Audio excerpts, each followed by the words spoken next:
independent examination of the Darlington local plan. This and the other hearing sessions are part of the examination process, which started with the submission of the plan by Darlington Borough Council on the 22nd of December 2020 and will end when I send my report to the Council. This session, like all of the others, will take the form of a structured discussion of the issues set out on the agenda. However, before we start that discussion, I'll go through some introductory and procedural matters, if I could, please. So as you're no doubt aware, this is an entirely virtual event conducted using Microsoft Teams. Just to let you know, I am in a private room in Darlington Town Hall with the Programme Officer, just for administrative ease and technical reassurance that I can operate using the Teams app all day today. Okay. So my examination guidance note IN1 was published in January, and my guidance notes for participants IN6 was published on the 13th of May, and I assume that you're familiar with those as they set out how today's session will operate. I'll just go through a few key things to ensure that this morning's session runs smoothly, if I could, please. Obviously, only one person should speak at any one time, so please leave your microphone muted unless I ask you to speak. And if you do wish to speak, click on the raise hand icon on the screen and I'll bring you in at an appropriate time. You can leave your camera switched on or off if you wish. The main difference for me, I think, is if people's cameras on, I can see you on the, I can see you sitting there. People's cameras are off, drop to the bottom of my screen, but I've got a list of participants and I can clearly see anyone who's put their raise hand icon up. So I will bring you in irrespective if you've got your camera on or off. I've access to all of the written statements, everything else in the examination library. If necessary, I can look at relevant parts during the hearing session, or I can take a reference and look later. So everyone else should also have similar access to the online library. So we'll not be using the screen sharing function on Microsoft Teams or distributing documents in any other way.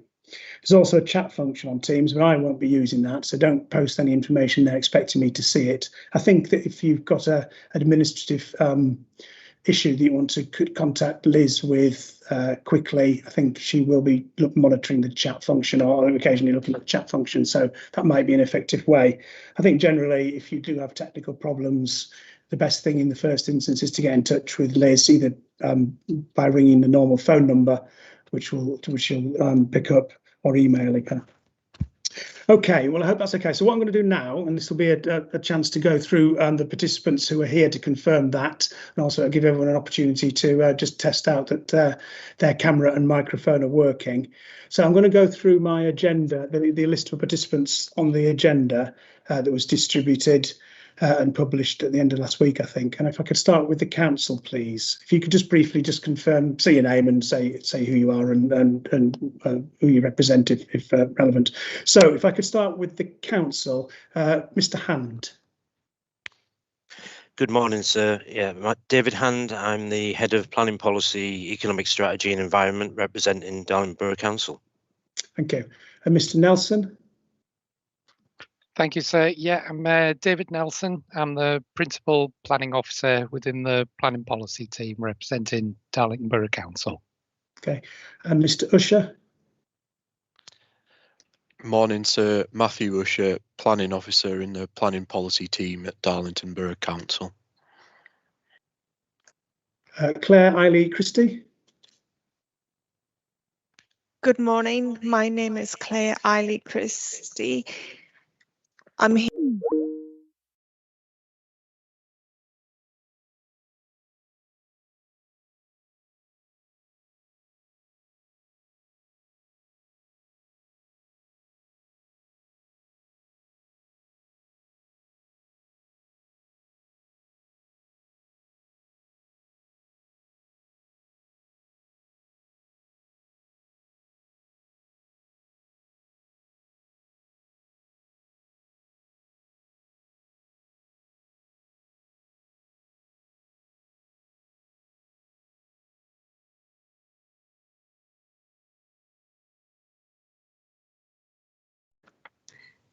Yeah, thank you. I'm John Harding. I'm from the Home Builders Federation.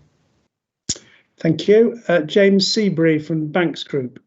Good morning. James Seabury, representing the Banks Group.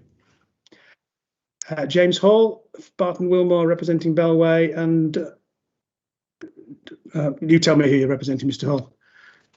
Yes, morning, James Hall, partner at Barton Wilmore. It's Bellway in respect of 2 of their sites and their overarching representations. Okay, thank you. Mr. Agnew. Good morning, sir. Richard Agnew from Gladman Developments. Morning. Mr. Longstaff.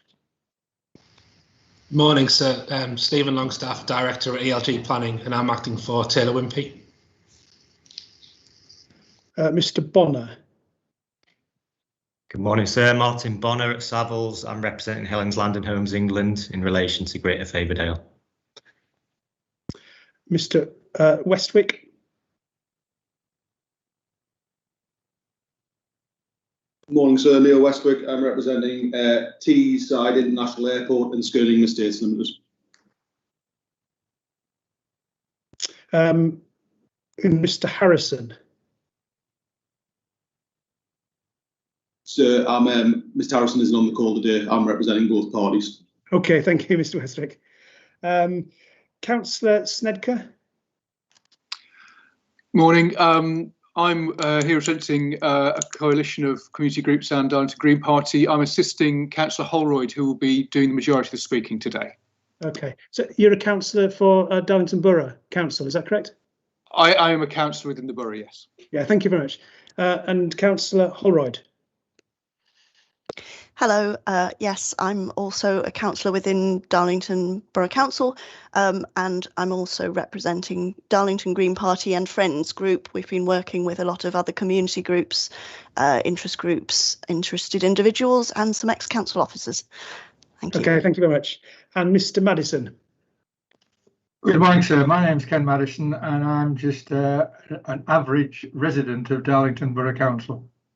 Oh, I wouldn't say just, Mr. Madison. It's always good to have residents attending these events, so welcome and thank you for joining. I know you had a few technical difficulties and I'm glad you've been able to join in straight away from the start. Thank you very much. Okay, is there anyone else present that is hoping to participate today or is expecting to participate today? Oh, this morning, sorry. No, okay, well, that's good. Yeah. Well, thank you. Yes, sir, sorry. It's Mr. Tom Baker. And I'm from Savills, and I'm representing Story Homes this morning. Mr. Baker, apologies. You're on my list, and for some reason I skipped through you. I don't know why. I'm very sorry about that. I think it's. I think I went to Mr. Bonner and then I missed the other Savills entry. Anyway, apologies for that. So the audio and the visual seems to be working fine. Some of you didn't put your cameras on when you spoke. If you wish to do that, that's fine. It does help me a little bit actually if you do put your camera on and your microphone. Well, obviously put your microphone on when you speak, but it is better if you don't mind putting your camera on as well. I find it a bit easier just to relate to who's speaking. Right. Okay. Thank you for that. All of the hearing sessions are public events, but obviously there aren't people in a room watching this event, but they are being broadcast by the council on YouTube, and I assume that now is running. They'll also be available to watch on YouTube.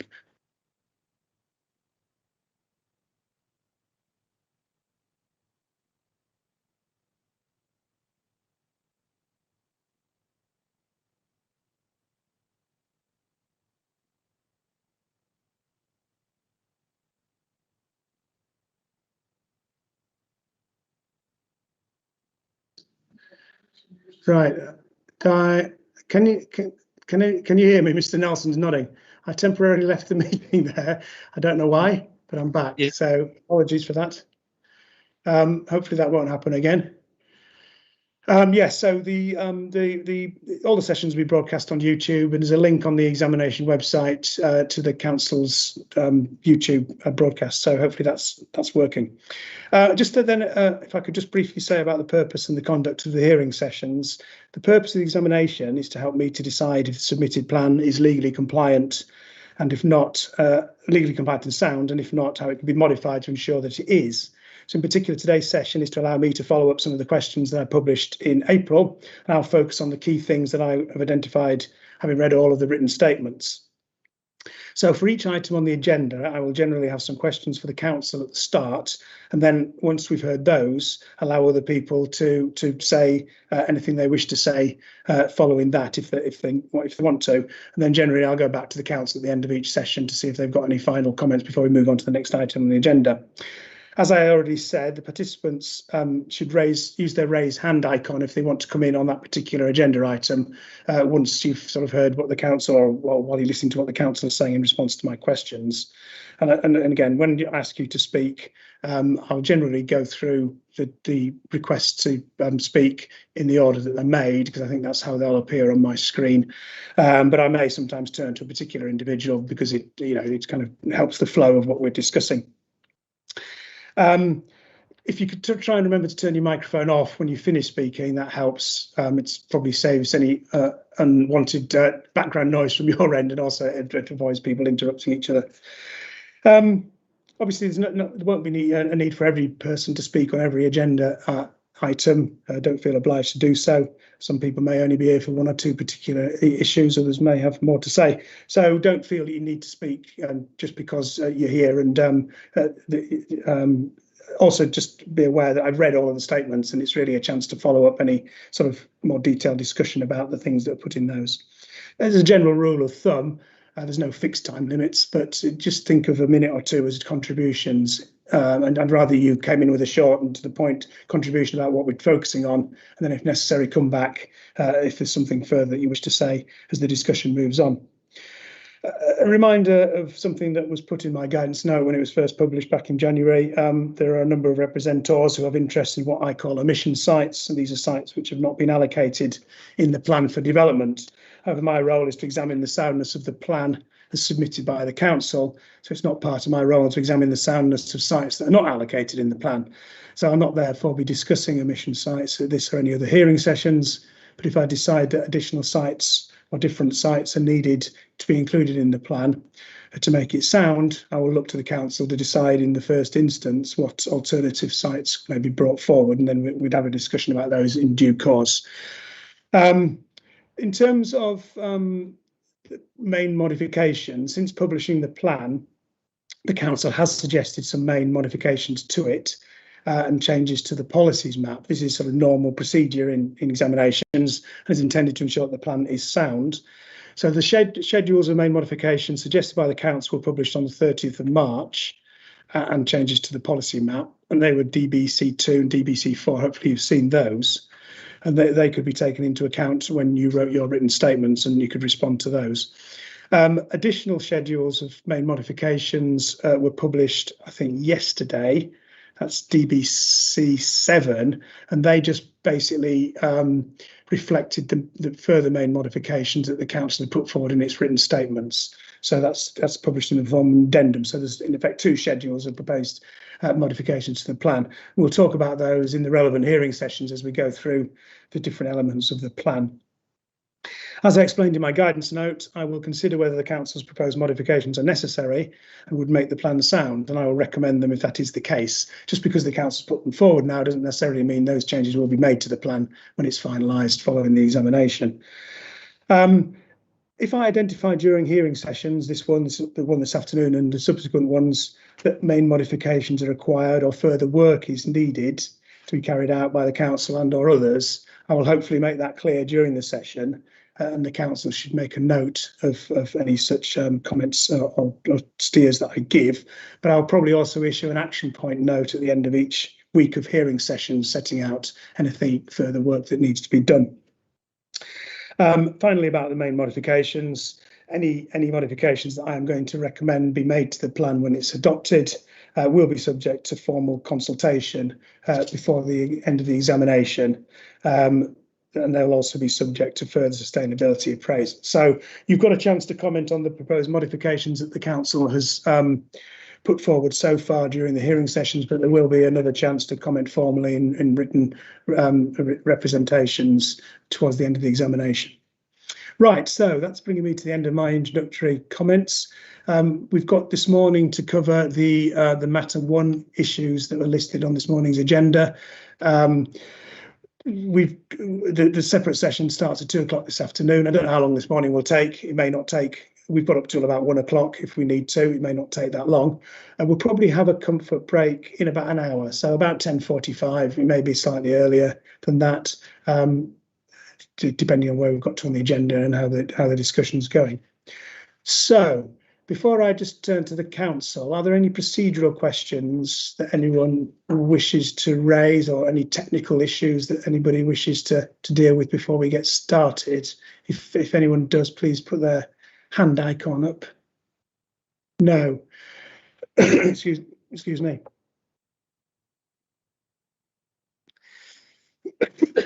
Right, the first item on the agenda is the duty to cooperate, but before I turn to that, I just wondered if the council has got any introductory general comments it wishes to make before I get into that particular agenda item. I don't know, Mr. Hand, is there anything that, or Mr. Nelson, is there anything that the council wishes to say by way of introduction?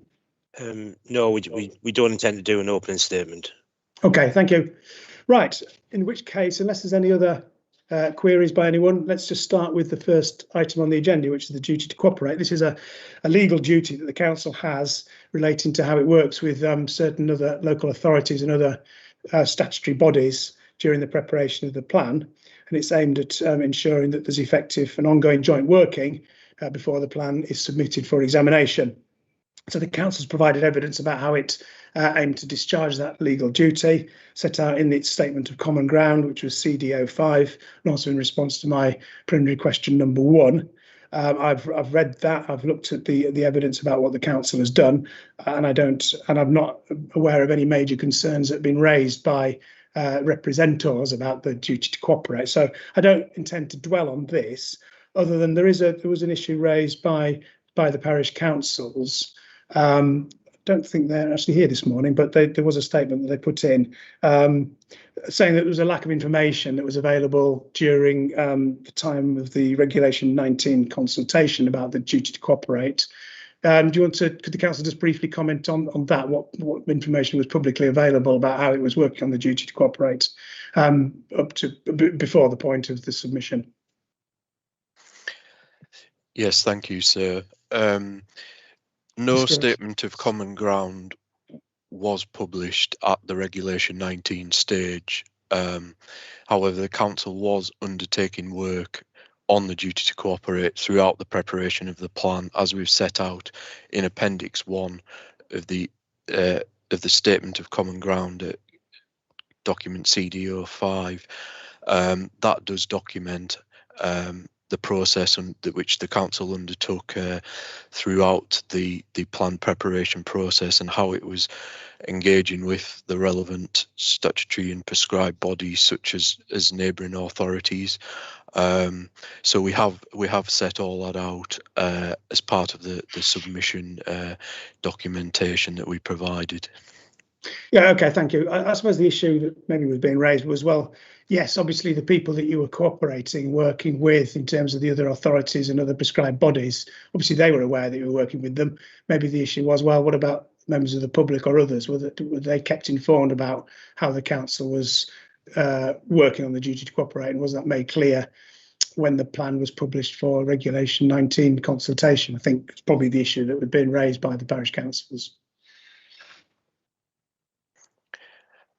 We did sort of set out within all our consultation documentation what the council has been doing as part of it. At the beginning of the local plan, it does set out the duty to cooperate process as part of the overall work that the council was doing, but no formal statement of common ground, as I say, was published at that stage. Okay, thank you. Right, is there any comments that anybody wishes to make about the duty to cooperate before I move on? Because I'm going to come on to the consultation and engagement more generally. But yes, Councillor Holroyd. Thank you very much, sir. You raised the issue about parish councils, and I just wanted to clarify, because we have worked with a couple of the parish councils, and I have received some notes from Middleton St George Parish Council stating that they had the council states that the there were a series of workshops and consultations to identify issues and opportunities, but that they felt that it wasn't a good and honest discussion, shall we say, that the workshops were more the council working with the developers, and the parish council didn't have the opportunity to input. They also said that it was the parish council who consulted with the residents and not the council, as the council had stated. So again, it was just the honesty and openness of it, shall we say, that they were concerned about. That the parish council were contacted by so many developers in an ad hoc way that they requested that the council lead on a consultation, but then it was done in a way such that the council discussed with developers, and then it was presented at an information event, and there was very little opportunity for, as you've said, residents to input. The other thing was that the council said that they had consulted with parish councils, and they attended a parish council group. I can't remember the name of that group, I'm afraid, but there's an overarching parish council group, and they didn't attend the individual parish councils, which might have been a better way to engage with the parishes themselves. Thank you. Okay, thank you, Councillor Holroyd. I think you actually brought me on to the next issue, which is about public consultation engagement more generally. So that's fine. So I'll deal with that. And you picked up some of the points I'd also identified in reading the parish council's written statements. But just before I pick up on some of those things and ask the council to respond, is there anything else strictly about the duty to cooperate that I don't think anyone wishes to say? No. Okay. Right, so let me just move on. So thank you for that, Councillor Holroyd. Sorry. May I just, well, I don't know, I think Councillor Snedker was going to follow on from me on a couple of other points. Well, are they duty to cooperate points, Councillor Snedker, or are they about consultation and engagement more generally? They were duty to cooperate, two brief ones. One was a question about oversupply of housing. We'd noted that particularly in Colby Newham area, there was already signs of a slowing down of house sales. And so had the duty to cooperate not been successful enough and led to an oversupply, which could have informed a recalculation of housing supply. And the second one was duty to cooperate for transport within the regional area or the sub-regional area, and that this focus had been on road traffic only, and we felt there should have been a greater cooperation on delivering sustainable travel options, would there be such a large housing proposal in this area. So we felt there should have been more cooperation on sustainable travel options as part of this plan, and that was the end of our comment on that.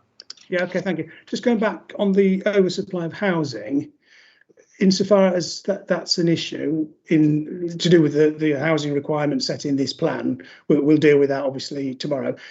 In terms of duty to cooperate, I think, are you saying that in the sub-region or the region more widely, that there's potentially an issue of oversupply of housing, and that's something that you don't think that was effectively addressed by the Borough Council here in preparing this plan? Is that the point you're making about the duty to cooperate?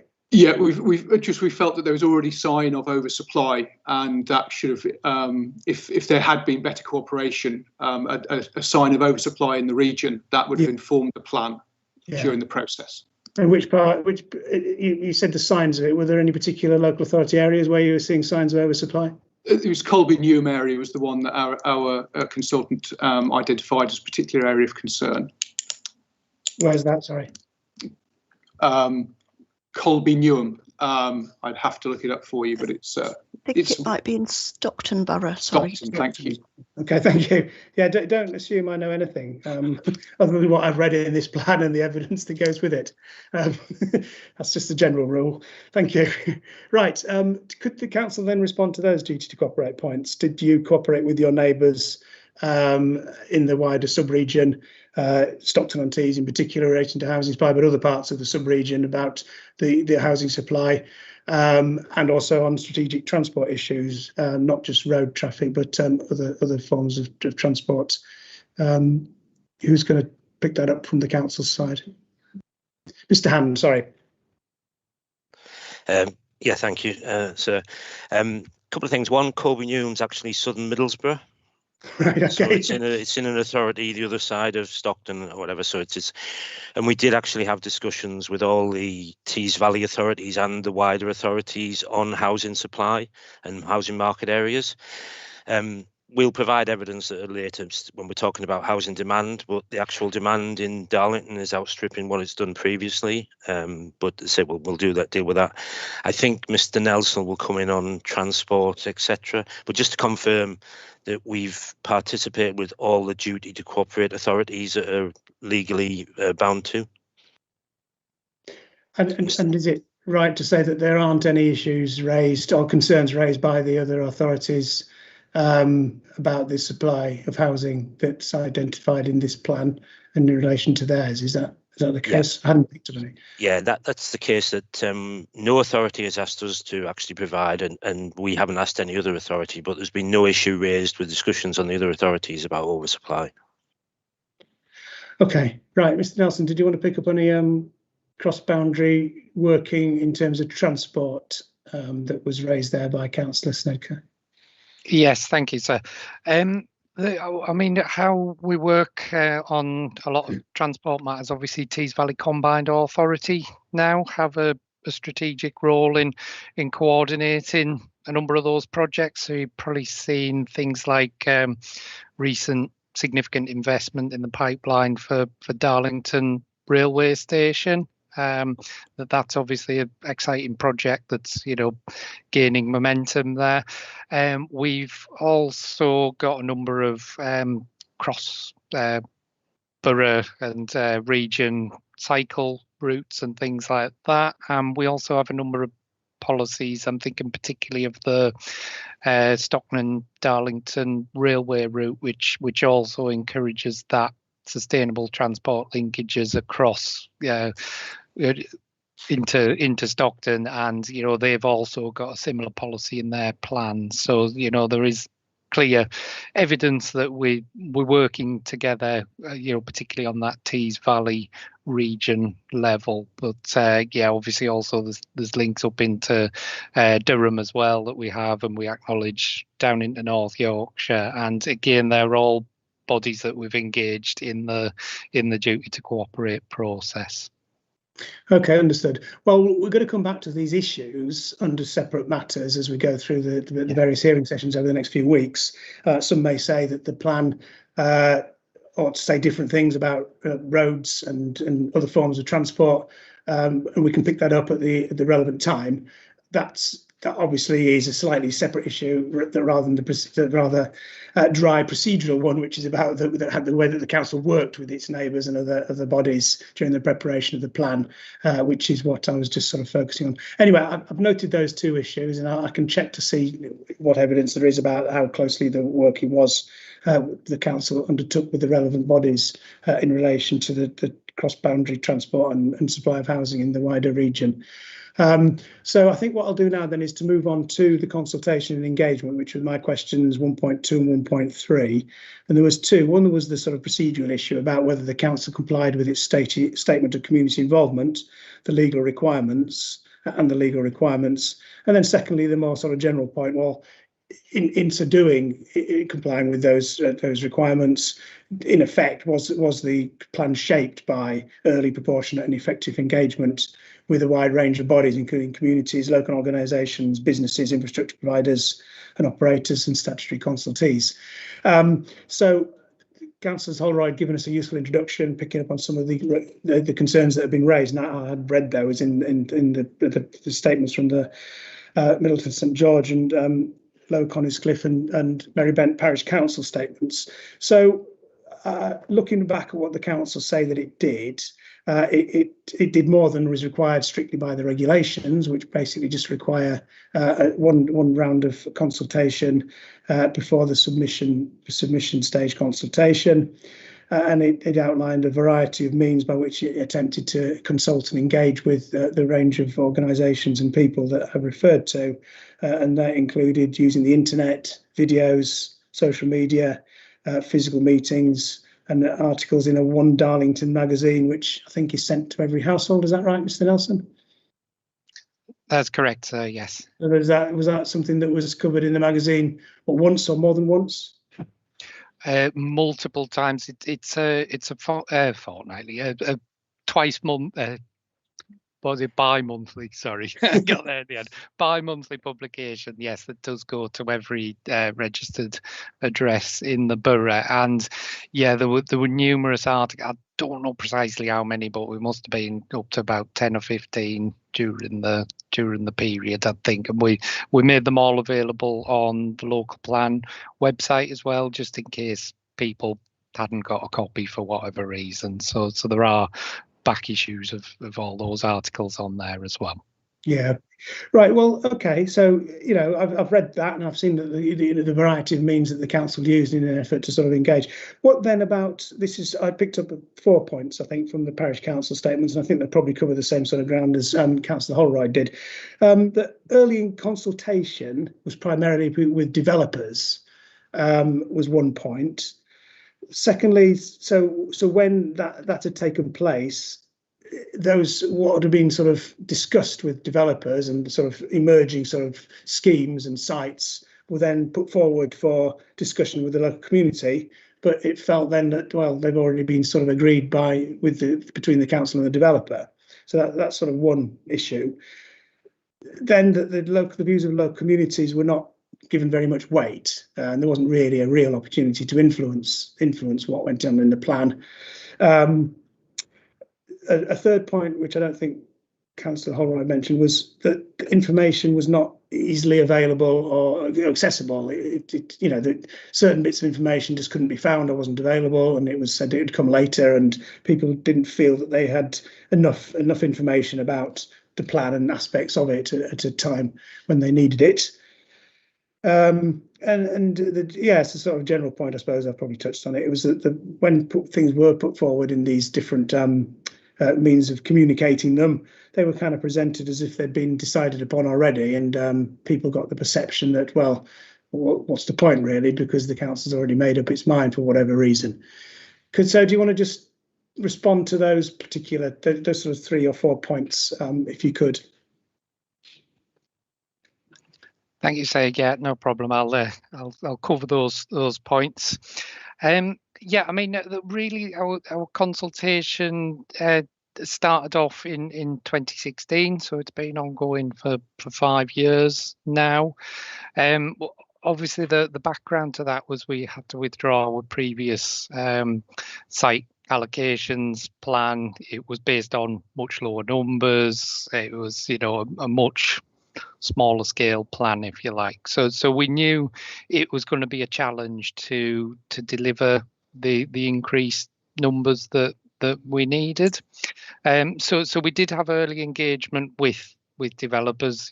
That's true to say. I mean, we need developers to implement our growth aspirations as a council. Obviously we do have a council building arm, but that's nowhere near enough for what our identified need is. So initial, the initial consultation was with developers to almost warm them up ready for things like call for sites and the process along those lines. But we also had a very early visioning session as well, which we've documented, which had a range of representatives, parish councils, developers, interest groups, all manner of different people invited to almost talk around what the broad principles and aspirations were for Darlington, and we might touch upon some of that in later sessions on the vision and things like that. So we did start it, early, if you like. In relation to the point about communities points not being given much weight. I think there's numerous examples throughout our plan development process where people's comments have changed elements of the plan. We've had certain site allocations change. We've had discussions around sort of access points to certain key sites that have changed. We've had policy wording that's changed and improved, and I mean, obviously we've got all our statutory consultees pretty much have signed statements of common ground with us, like Highways England, Historic England. So we have continued to engage with a range of bodies. I know Councillor Holroyd referred to the Parish Council Association meeting that we had as well. I mean, that's something that Darlington has set up, really, that it is quite a long established group, whereby almost rather than going out to 10 or 15 different parish councils, that they have a number of periodic meetings where they meet in a central location, and then almost we can communicate to them much sort of quicker and more efficiently. So yeah, I mean, we did make parish councils aware, and then they obviously were in turn informing the constituents via their own meetings there, and that was a setup that they were quite happy with at the time. We didn't have too many complaints from anybody really on that we were engaging. We did, for the larger service villages of Heinton and Middleton St George, Middleton Wanrow, we had some workshop events where initially it was a fairly compact discussion group, but involved again parish council members, developers that had sites that they might be interested in, and we talked around the options, and then we actually held events in the community. So we had one at Heinton Village Hall and one in Middleton St George, and those events were well attended, and they presented a number of different development scenarios, and we saw comments on those. I mean, the other thing that probably is important is to provide a little bit of context at that point as to where we were with other sort of development management issues, if you like, that at that time we couldn't demonstrate a 5-year supply. So obviously we were coming under pressure from a number of applications as well at the same time, and that wasn't going to wait for the local plan process as well. So there was that in the mix as well. So I suspect that could have led to some of the perception that people's comments weren't listened to, but there were separate processes there, obviously planning committees where those individual proposals were discussed. Sorry, in relation to the information being available at the right time, I mean, I'm not sure exactly which pieces of information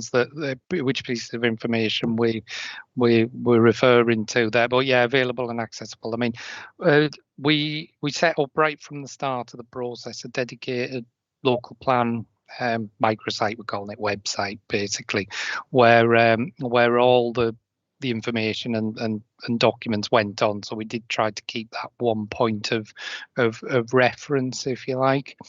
I mean, in terms of other evidence-based documents, yeah, I mean, we were making those available as soon as we could, really. But I mean, obviously a lot of them involved ongoing work. So we did have things like the sustainability appraisal out alongside things like the draft plan, which you've pointed out was a additional stage, if you like, and as well at that draft plan consultation stage, because that was the first time people have really got to see the plan in its entirety. We did do a lot of sort of events at different venues, if you like. We did some at a Stanhope Park community carnival, you know, just to try and get the message out there to people that, you know, wouldn't ordinarily engage with the local plan. We have something as well called the Festival of Ingenuity, which is right in the town centre here. And again, we spent all day in there with all the plans available and officers available to talk to. So yeah, we did try to, you know, engage via as broad a means as we possibly could. We used social media to direct people to our key consultations as well. Okay. Right, I think you've covered the points, unless there's anything else. Okay, I'll just see if there's any other. I mean, Mr. Madison, did you want to? I know you made a comment about consultation comments, feeling that they weren't properly taken. Is there anything further you want to add to what's already been sort of put across? Yeah, one or two little bits and pieces. I think on the basis of the fact that the local plan, I'd like to think, is for the development of the town. And it seems to be, as David's already suggested there, that it's actually been sort of initially driven by a development discussion, as opposed to looking at what the council or what the residents in the town actually requires. So I feel as if it was driven probably slightly the wrong way around. And I don't know if that can be properly and correctly addressed. There's a number of things really in terms of consultation. First and foremost is that, you know, the bulk of the information was pulled together before 2016. 2016, it was the start, as it were, of the local plan, and here we are now in 2021. Yes, the consultation happened quite normally and ordinarily back in 2016, probably and 17. But since then, it's been relatively quiet in terms of consultations. And I don't like to bring politics in because I don't think it fits in this arena. But there was a change in council management. And the new council management actually did discuss with a lot of the residents in the town. And I'm not saying this is how they got in, but they were talking about reviewing whole scale the local plan and putting something forward that was a bit more appropriate to the local residents. That actually didn't happen at all. When the new council management came in, the plan has taken very little change, in my opinion, very little change over that 5-6 year period, with a few little bits of fine tuning. And I've actually wrote down now in the last 6 months, since you, sir, Mr. Fieldhouse, has got involved, and I feel as if the council have now taken note of some of the issues that a lot of the residents and a lot of the associations in the town have raised, but not got a significant answer, whereas you have, Mr. Fieldhouse. The plan hasn't really changed, and there's been some tinkering around the edges, and now of late there's been some piecemeal patching up of base information and data. Just to give an example of some of the consultation side of things, there was a special meeting held of the council to discuss the local plan in its entirety, and I personally was refused access to that meeting to talk. I had a 5-minute statement which I've actually got written up here to say, and I'd followed all the rules, and I was not allowed to even make my comments at that particular point. And just finally, as I say, I think this is a plan for and the basis of a long-term development of Darlington. And I appreciate that it's a spatial framework to actually do, but really I would like to think that it will help the town. And in particular, I know it's something that's actually coming up quite quickly now, the railway celebrations. So I would like to think that it's to show off our history and our sustainable culture, not to develop all the green spaces in the town. And just one final issue, which I have mentioned on my statement, the local plan for Low Coniscliffe and Merrybent, is a publicly funded document that has been fully approved and been through all of the hoops, and I'm just appalled that it hasn't been followed in the local plan. Okay, well, we'll come. Yeah, no, thank you, Mr. Madison. That's helpful. Run through some of the issues there that I had picked up on in reading various statements. In terms of Low Coniscliffe and Merrybent neighbourhood plan, we'll deal with that in a number of ways through the various different hearing sessions. One, we're talking about neighbourhood plans this afternoon. We're talking about the spatial distribution of the development across the borough, which the plan proposes, and how that affects, the different areas, tomorrow. And we'll come back to the housing sites and those sort of things. So there's a number of opportunities to talk about that, and so I'm aware of that particular concern. Right, Councillor Holroyd on consultation and engagement. Another comment from you. Thank you very much. I just wanted to pull out a few comments from Winfield Residents Association. You've probably seen them already. Yes, I have. They had concerns about the consultation around the Skirningham strategic development and the availability of information, transport studies, consultation with themselves. Obviously, it's in the Winfield area, but no active consultation from the council with Winfield Residents Association, which has obviously been long-standing. And again, problems with consultations around access roads, changes which were said wouldn't change the local plan, and then they did. So it's been a bit confusing for parish councils and organised residents associations as to the process. I know that I have a note here from Middleton St George Parish Council Chair, who said that the way this has been handled has been confusing for everybody.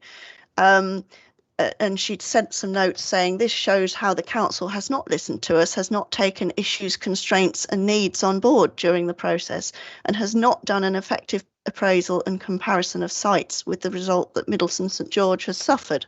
So clearly she's quite upset with the process. And obviously this can affect the soundness of the plan if people's concerns haven't been addressed.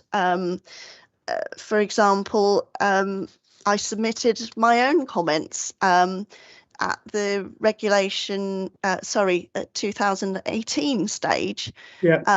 And an awful lot of them ended up in there was a huge lever arch file that was placed in the members' room in the council. And I think all but one of my comments ended up in the section called comments that made no difference to the local plan. Now, I used to work as the Sustainable Development Officer for Hambleton District Council, so my comments may not all have been valid, but for all but one of them to end up in that section, I don't feel that they were necessarily taken with the level of seriousness that they should have been. Okay, thank you. Understood. Any other points, or anyone else who wishes to comment on public consultation and engagement? That's, what I've heard today from Councillor Holroyd and Mr Madison. It kind of reflects what I'd read. So thank you for bringing that out, and it kind of emphasises some of the key concerns. Is there any other points that anybody wishes to make on this particular agenda item? I'll just go back and see if the council want to make any final comments. I'm aware that there's different views about this, and some people have sort of talked about the consultation being quite thorough and ongoing, but there's different perspectives, obviously. Partly reflects what's in the plan, and obviously we'll talk about the substantive content of the plan as we go through the different hearing sessions and whether it's justified and sound. No, so there's not any other hands up on that. So is there anything else finally from the council, coming back on the things that Mr Madison and Councillor Holroyd said there? Mr Hand. Yes, thank you, sir. Just a couple of things that Mr Madison said. Obviously, the current administration approved the plan to submit to yourselves for. Your mic's a bit quiet, Mr Hand. It's a bit hard to hear you. Sorry. Sorry, I put my mic up. Yeah. Sorry. It's the current administration that actually approved the plan at full council. So they had the opportunity to change the plan if they wish to do so. So regardless of what Mr. Madsen claims that politicians said to the public, the plan was adopted by the current administration. Well, not adopted, agreed for submission. As far as him not being able to speak at the council meeting, there were speakers at the council meeting, so obviously it wasn't that people weren't. And I suggest that is a complaint to the council rather than anything to do with the local plan. Okay. And on Councillor Holroyd's thing, obviously we can't just change the plan for everybody's comments. We assess people's comments, and again, those went before the council. So it was agreed which ones we would change and which ones we wouldn't. So again, the councillors had the opportunity to change the plan in a way that officers weren't recommending. Just on the Middleton St George one, because you specifically refer to that, the chairman of the council, if I believe it's still the same chairman, was actually involved in those workshops. So she was there when we discussed various options, of which we did change the plan after that public consultation event. I really don't think we could have done more, because there was a number of workshops. It wasn't just one, it was about 3 or 4 workshops we had with Middleton St George. And yes, that did involve other people. It involved, I think it involved HBF, it involved developers, and it involved Homes England. So there was various different participants. So again, I think all I would say is that we've met that consultation as far as we possibly could. And further to what Mr. Nelson said, we went out to colleges, we spoke to colleges, we had events on weekends, we had events into the evening. So officers made themselves available as much as possible for people to discuss. Okay, thank you. Right, I've heard, as I said, there's obviously plans deal with, fairly controversial issues, and they can't please everyone all of the time. Some people will agree what's in them, some people will disagree. My job is to, well, firstly to hear about how the consultation was carried out, and whether that complied with the necessary regulations, etc. So what I've heard today and what I've read, I'll come to a view about that. In terms of what's actually in the plan and what people don't like and don't like, obviously we'll deal with that hopefully thoroughly as we go through the next few sessions over the next 3 or 4 weeks. So unless there's anything else anybody wishes to say on the issue of the public consultation engagement, we'll move on to look at the sustainability appraisal, if we could.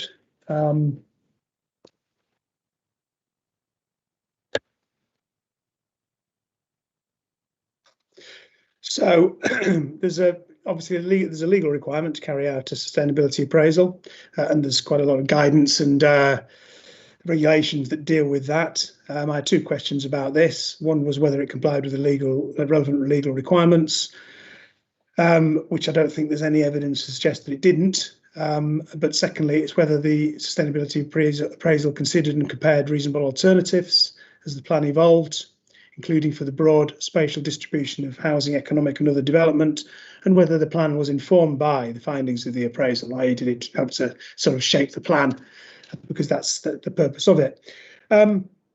So in terms of the appraisal, I'm aware that it started early in the plan preparation process in 2016. It involved various stages, and reports were published, lengthy reports as required by national guidance and the regulations.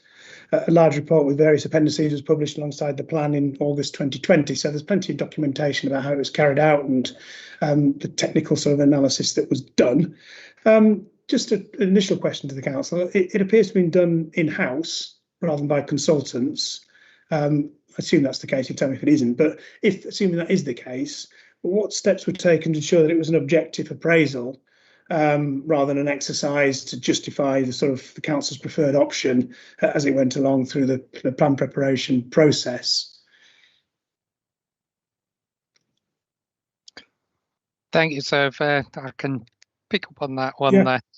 Yeah, you're quite right that the sustainability appraisal was undertaken in-house there, and we took it through a number of stages to develop the broad principles into the more detailed sort of, and we wanted to make sure that there was a transparent appraisal using set criteria there. It did consider all reasonable alternatives in there, including housing distributions, and was updated at key stages. And yeah, it's informed the plan throughout. But I think it's important to note that the SA does require an understanding of complex and often competing sustainability objectives. But ultimately, its overall conclusions, if you like, were used to inform the plan with an element of planning judgment in there. But I think. Sorry. So just on the specific point about the objectivity or not, who, not individuals named necessarily, but how was it done to ensure, what procedures are in place to ensure that it was kind of done as objectively as possible? I mean, was it done by the planning officers that were writing the plan, or was it done by a separate person or team? How does it work? It was done by a planning officer within the team, but was given the lead role, if you like, of producing the SA. So yeah, and then obviously it was, has been consulted upon at key stages as well, and allowed people to challenge any potential objectivity issues there. Okay, I mean, isn't there a danger then that if it is done by the planning team, that it's sort of it's used as a sort of a vehicle to justify the plan rather than to sort of stand back and objectively sort of challenge it, which I suppose some may say that's what the appraisal ought to be doing. Yeah. I mean, one area we did also, we got external scrutiny in on the ecology conclusions in the essay from colleagues in Durham Council. Okay, right.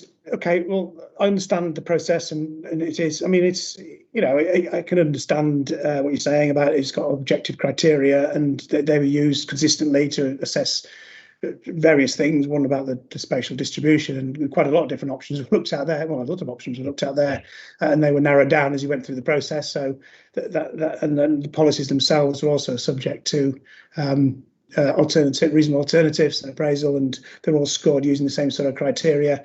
Inevitably, there's judgments have to be made about how you tick things or colour things on those, but it's there and recorded, and I suppose, as you say, people had an opportunity to challenge that.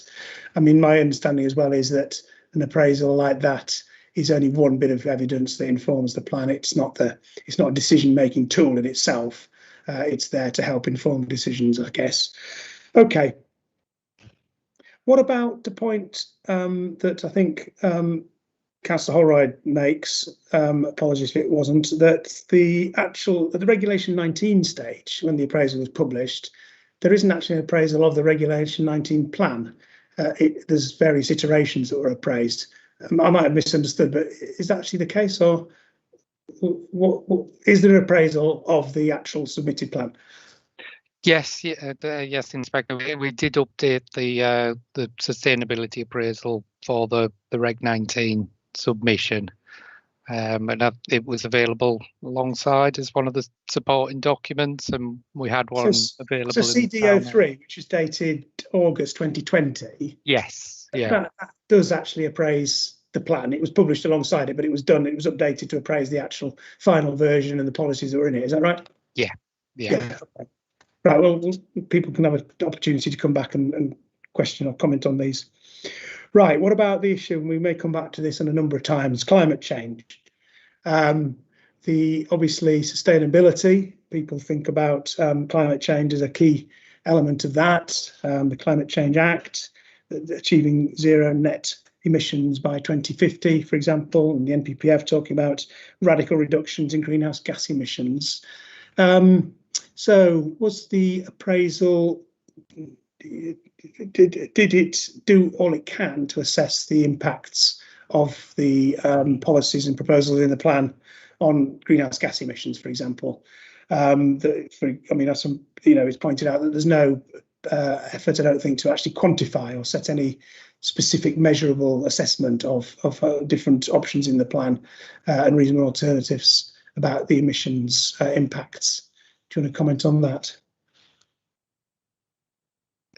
Thank you, sir.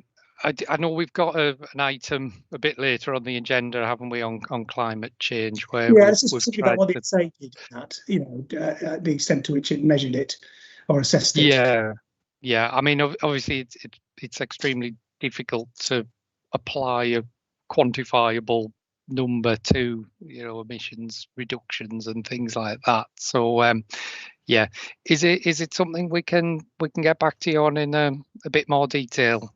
Well, I mean, no, I think I don't really want to necessarily come back with more information, but I suppose maybe, if not now, maybe when we come back and talk about climate change after the break. I mean, for example, were there, you talked about the objective criteria that were used in the appraisal framework, were the ones relating to greenhouse gas emissions or other elements of measures about climate change and how the different policy options and spatial distributions may affect those.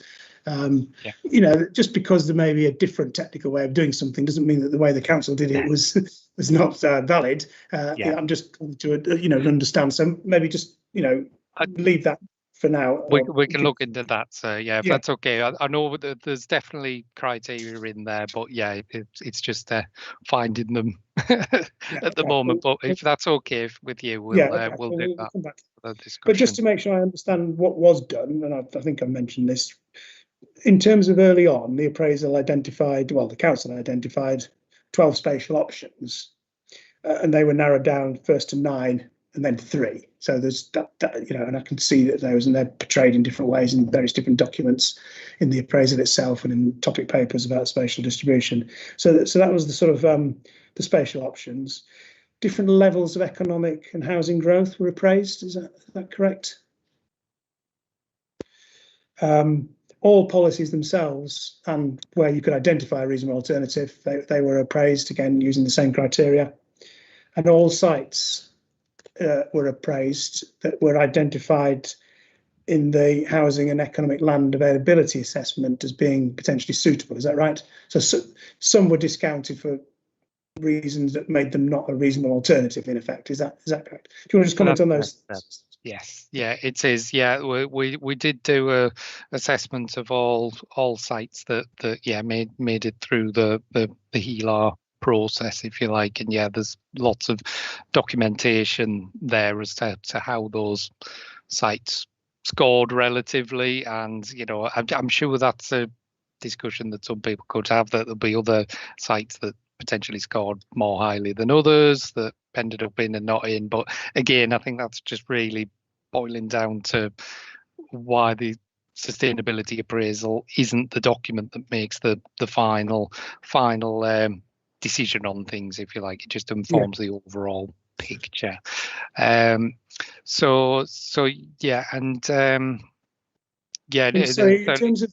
terms of levels of economic and housing growth, what was appraised there? I think we're just looking into that now. So can we get back to you on that as well?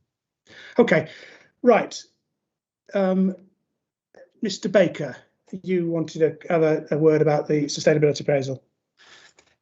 Yes, I mean, I'll just jump in there. So in terms of the level of housing growth, I mean, that was assessed through the sustainability appraisal. So Appendix D looks at the different policy options for policy H1, which looks at the housing need and the housing requirement. And that looks at everything from, the minimum standard method figure of and right up to the council's proposed housing requirement. And it looks at the different sustainability implications of each of those options and concludes that the 492 target is the most appropriate and based on the most appropriate evidence. So that is there. Also, in terms of climate change and greenhouse gases, the sustainability appraisal also looks at that. So I think criteria 8 of the sustainability objectives looks at greenhouse gases specifically and how each of the policy options, the strategic growth options and the specific sites meets or doesn't meet that specific objective. So that is in the sustainability appraisal as well.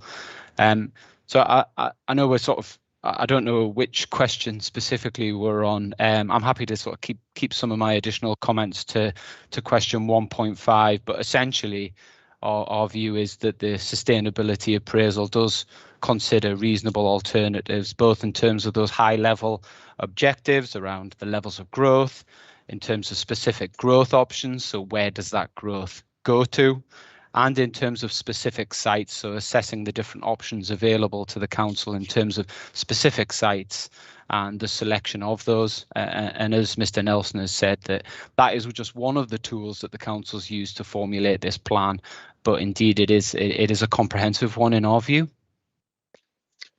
Okay, thank you. Yeah, I mean, I read that you'd looked at it and you'd basically supported the appraisal and thought it was a justified piece of work. So thank you for that, and thank you for pointing out the specific references. I was aware Appendix D had appraised every policy, and I suppose yeah, of course, H1 has got the housing numbers in, and it's got the different levels for that. And greenhouse gas emissions. Yeah, I mean, it's there as a criteria, and you can make a judgment on each different proposal and option as to how you score that against that. Okay, right, Mr. Bonner. Thank you. So just to follow on from that, we did notice in representations that there was a suggestion that some of the allocations, such as H11, for example, weren't specifically assessed in the sustainability. So I think the point's already been made, but when you do view the sustainability appraisal in the round, when you're looking at Appendix E and G together, that effectively does that job. It might not specifically reference H11 or other large scale policies in Appendix D, but it's just to get our point across, that which wasn't raised in our written reps, just that we think it's sound and it has all been covered. Okay, thank you. Well, insofar as we're talking about whether individual sites are justified, we've got the opportunity to do that when we talk about the under matter 4 under the housing sites and under subsequent matters about the employment sites. So I don't want to really get into how the appraisal was applied to particular sites and the merits of particular sites today. I just wanted to deal with the sort of procedural, the way that the appraisal was carried out, and the methodology, etc. So thank you for that. How it applies to H11, H10, and the street sites, etc. We'll come back to in terms of the evidence for those. Right, Councillor Holroyd, you obviously the Green Party made quite a lot of comments about the appraisal. I've read those and I've picked up some of the issues you've raised. Some of it's about quantification and the robustness of the information that was available to do the appraisal. Is there anything you want to say particularly about that in terms of, I suppose what the normal process would be, that the appraisal uses the evidence that's available generally to support the plan, and it uses that and its judgment to make those sort of assessments against the objective criteria or the consistent criteria.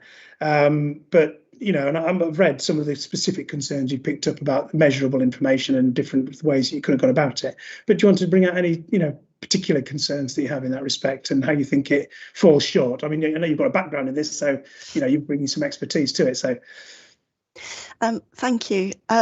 Yes, part of my concern is the fact that it was worked on and consulted on concurrently with the local plan. So obviously where you're meant to be starting from first principles and looking at where best to put development and designing the local plan to be as sustainable development as possible. It was being worked on concurrently, therefore it couldn't inform the basis of the local plan because it was being worked on at the same time. But sorry, I mean, in terms of the spatial options, isn't starting with the very broad range 12 spatial options that it started with and then gradually narrowing it down? I mean, I can't see how wider a perspective could it have taken at the beginning? I don't quite see what the criticism is there. I suppose the fact that many of the basis and the principles of where locations of development, but also the principles of how insulated they were going to require the houses to be, all of this is being consulted on at the same time as the local plan. Yes, updates could have been made to both. So it's a logistical issue that can be got round if done properly. As you've already picked up on, my concerns are the quantification, the justification. There are well recognised methods of carbon accounting. It may not have been something that the council was able to do. You might have to pay to get that done for you, but there are nationally recognised methods of carbon accounting to work out your baseline and how you meet carbon reductions, for example. This local plan doesn't attempt, the sustainability appraisal doesn't attempt to do that at all. And so it, I mean, one thing you will have seen the review of the local plan that I asked for from the Centre for Sustainable Energy. Now, I came across that almost by accident when looking for somebody to comment on the renewable energy aspects of the local plan. And they then told me that they had funding from government to review local plans to improve their sustainability. And I bit their hand off and said, yes, please, can you do that for us? Now, this was at the very late stage. It was at the 2019, I think it was done. And I submitted it at the 2020 consultation. But obviously the council had chosen not to take that up at an earlier stage when it could have made more difference, and that would have been done for free by them, and it could therefore have been much better built into the structure of the local plan itself. So sorry, just going back to what you were saying about quantification and sort of baseline. So that what you're saying is that the what could have been done was you do a sort of technical study to work out a sort of baseline carbon emissions in the borough and where they come from and what they are, and then you could then work out from that the different spatial options, different levels of growth, how they've changed over the years. Yes, there are evidence. There's the scatter tool which local authorities can use for setting their greenhouse gas emissions, and the Tyndall Institute also provides a free tool so councils can calculate their carbon emissions.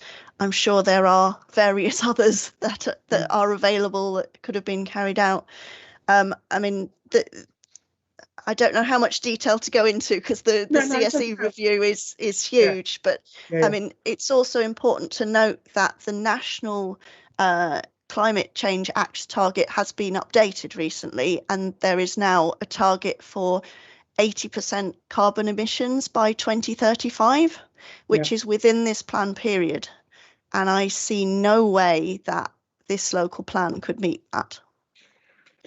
Yeah, okay, but that then, okay, we're maybe straying on to away from sustainability appraisal. You say you see no way that it can do that, and I suppose you'd also say, well, there's no way that the council can show that it will because it hasn't done the necessary quantification assessment. But I mean, ultimately, it's the as you see, it's the nature of some of the proposals in the plan, which you describe as being sort of peripheral and car-based developments, etc., which we can come back to. But I think I understand the basic point and the concern that you have about the level of justification that there is in the sustainability appraisal. And as far as weighing the different options, there are issues around, they haven't weighed up the different options as far as the housing type and size, the density, and the physical location has not, I mean, specifically, it says it is not the purpose of the sustainability appraisal to make recommendations on which potential development sites should be allocated. So they're specifically not balancing the sustainability of the location in the sustainability appraisal, which is sorry, isn't that meaning it's not the sustainability appraisal to make the recommendation? It can carry out the appraisal, but ultimately then it's the council that has to use that. I think probably what that means. But okay. Okay. Any further things that you wish to just to balancing all the options as far as the type of development that could take place. There's also concerns about the employment needs and the fact that have there been recent updates regarding obviously the Brexit, the pandemic is very recent, but we have unemployment that has increased and is likely to increase further, and how this changes the various calculations. Okay, well, maybe we'll come on to that, the recent evidence there is about economic and housing growth when we look at that tomorrow. I think, well, maybe the council can just confirm Mr. Baker's helpfully pointed out that the appraisal looking at policy H1 appraised different levels of housing growth. Maybe we could have a simple reference to what the levels of economic growth were also appraised. I'm not sure whether that, because I don't think there's actually a policy that sets that out, so I'm not sure where that is. But if not now, maybe after we come back after the break. Anything that so I'm going to adjourn shortly. We'll have a comfort break. But is there anything else that anybody wishes to say about sustainability appraisal before we do that? And any, Mr. Madison. Yeah, I do apologise. I'm speaking obviously as a layperson and not as an expert, whereas a number of people have already spoken. Sustainability, in my eyes, is a way of, in simplistic terms, of potentially not building on greenfield sites, but potentially building in areas, for example, in Darlington, on brownfield sites, and put them a little bit higher up the agenda. And I say that because a lot of the brownfield sites have already got the infrastructure there. They've got the drainage, they've got the whole of the utility network sort of surrounding them. And to me, it seems a lot more sense to actually, if not make those brownfield sites back into a more of an industrial type of a setup or a commercial type of a setup, but utilise them and tidy the town up. So we're actually utilising the existing infrastructure, but also tidying the town up without moving into the green areas that we've got in the town. And to me, from a simplistic point of view, we don't need the fields tidying up, but we do need some parts of Darlington's town centre and urban areas tidying up significantly. Understood, thank you. Mr. Baker. Thank you, sir. I mean, just very quickly, the sustainability appraisal at Sustainability Objective 9 does look at how policies make the most efficient use of land and resources, and that does include a criteria which says, will it maximise the use of brownfield land and minimise greenfield land development? So that has been incorporated into the assessment. And of course, sustainability is a much wider range of considerations than simply just not building on greenfield and prioritising brownfield. There's other things such as economic growth, social infrastructure, the delivery of housing. So what you're saying is that because that criteria was there, a greenfield site, when it was appraised, would probably have a red mark, that box, but it may well have, you know, different coloured marks for different other things, and a brownfield site conversely would have a green mark on that one. Precisely, yeah. That's how it works, and then you have to look across the piece, and it's not just counting of how many green and red marks, but it's looking at using that as a tool to help inform decisions. Indeed. Understood. Right. Councillor Holroyd. Apologies, just a final follow-up as a result of that. In some aspects, the sustainability appraisal is good and it makes good recommendations, and concerns are simply that hasn't then been reflected in the local plan. For example, the prioritisation of brownfield sites, where it's in there, but then to my mind it hasn't. The recommendations haven't been followed strongly enough, and therefore there's a disconnect between what it says in the sustainability appraisal and what has actually how that's actually been reflected in the local plan. So from your perspective, sorry, and Mr. Madison, there are available brownfield sites that, you know, that could accommodate large numbers of homes that the council, or some homes anyway. This is in the town centre fringe and areas like that. Is that particularly the sort of area? I mean, we'll talk about, there's a policy about the town centre fringe. We'll talk about that in a future session, but that is, from your perspective, there is a sort of an opportunity there that's been missed in terms of brownfield sites. Yeah, absolutely, and it's not necessarily exactly in the town centre. It's beyond that. It's right up to sort of the urban sort of boundaries. We've had a history of a lot of engineering in this town, and a lot of engineering sites have been transposed over to housing development as well as other things. Yeah. But there are a lot that have stood empty for a long time, and to me, don't make sense in leaving them as they are. Let's have the opportunity with this spatial, you know, local plan that builds on that and uses those infrastructure capabilities that we've got rather than go elsewhere. And just finally, really, like I've said before, that it seems to be that there was a call for sites. And I know that 50% of the people that are on this meeting today, and probably throughout the whole hearing, are from a developer's background. And so therefore, that to me tells me something, that basically there's a number of people sitting around this table now who are here to make money. And that's fine, and I understand that we have to make money. It's an economic approach, but really we need to make sure that the residents, the businesses of this town are looked after and understood in the right way. And in which farmer in his right mind nowadays would turn down the opportunity of changing arable land into developable land.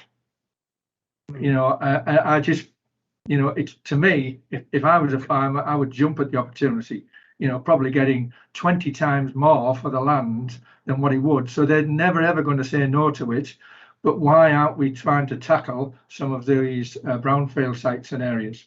Okay, you make a good point about representations at events like this, and you know, development interest being here quite legitimately, as you recognise, because as Mr. Nelson I think said at the beginning, most of the development that gets built will be by the private sector. That's the nature of the economy that we have in this country, and that's what national policy expects. You know, the council as planning authority to engage with the private sector to ensure that sites that are brought forward are going to get built on. But it's very helpful for me to have different perspectives. So yourself and the councillors from the Green Party and others, you know, it's very, very helpful, because obviously my job ultimately is to try and understand a broad range of views and to come up with, you know, views about whether the council has done is justified and going to be effective. So thank you for that. Councillor Snedker. Thank you very much. And I think I'd just like to emphasise the fact that sustainability appraisal does have good words in it, good things to say, but it doesn't have the desired effect on the local plan as a whole, which leads me to believe it is unsound. So, for instance, the sustainability appraisal talks about a balance of sustainable transport modes, and yet the local plan proposes 8 new roads. The sustainability appraisal notes that dispersed low density dwellings on the periphery, on the green fields around the town, would lead to transport congestion issues, and the local plan solves those by widening roads and putting bigger junctions in. So our concern is that the sustainability appraisal is there because it needs to be there, but it has not had sufficient impact on the local plan, and the local plan is therefore weakened and less sound by not being corrected by the sustainability appraisal.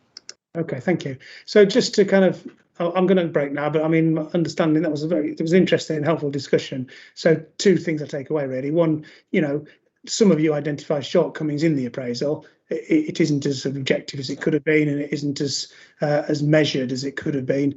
But equally, it does flag up some issues. But then the concern is, well, actually, despite them being flagged up, they haven't influenced the council enough in terms of determining what's actually in the plan. So, and we can talk about that second element, obviously, when we come back to the various particular proposals in the plan, the extent to which they're justified. Yeah, Councillor Holroyd. Thank you very much. I just wanted to make a final point as to how this impacts the housing need.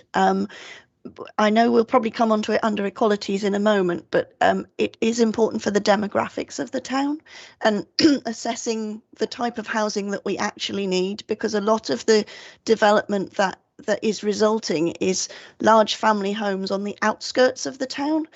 You mentioned the brownfield sites that we have in the town. Now, not only are they more sustainable in terms of transport, but they better meet the housing need, in the sense that we have an aging population, and the statistics show that we also have households that are getting smaller, more people living as singles and couples.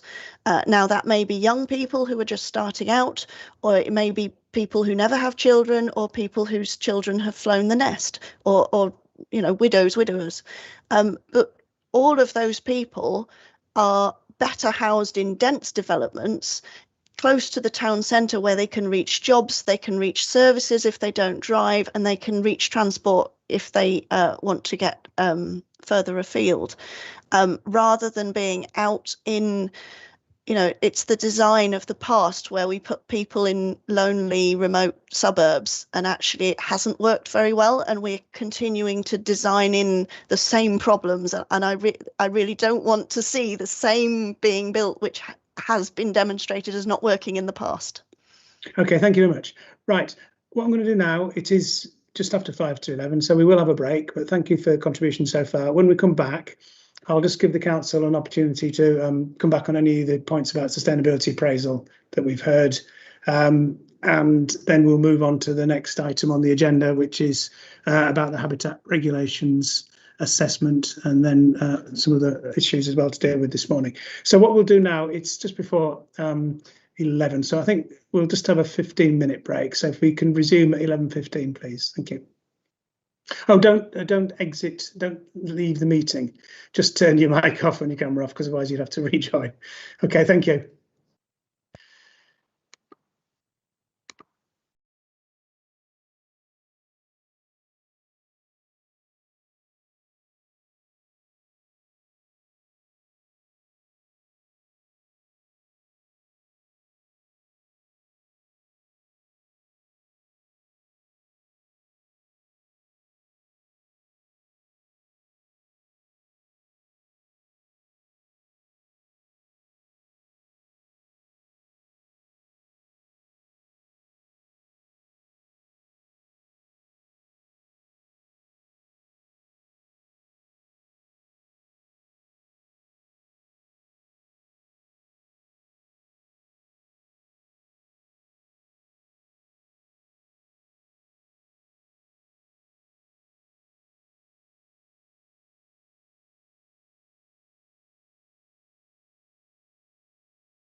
11:15.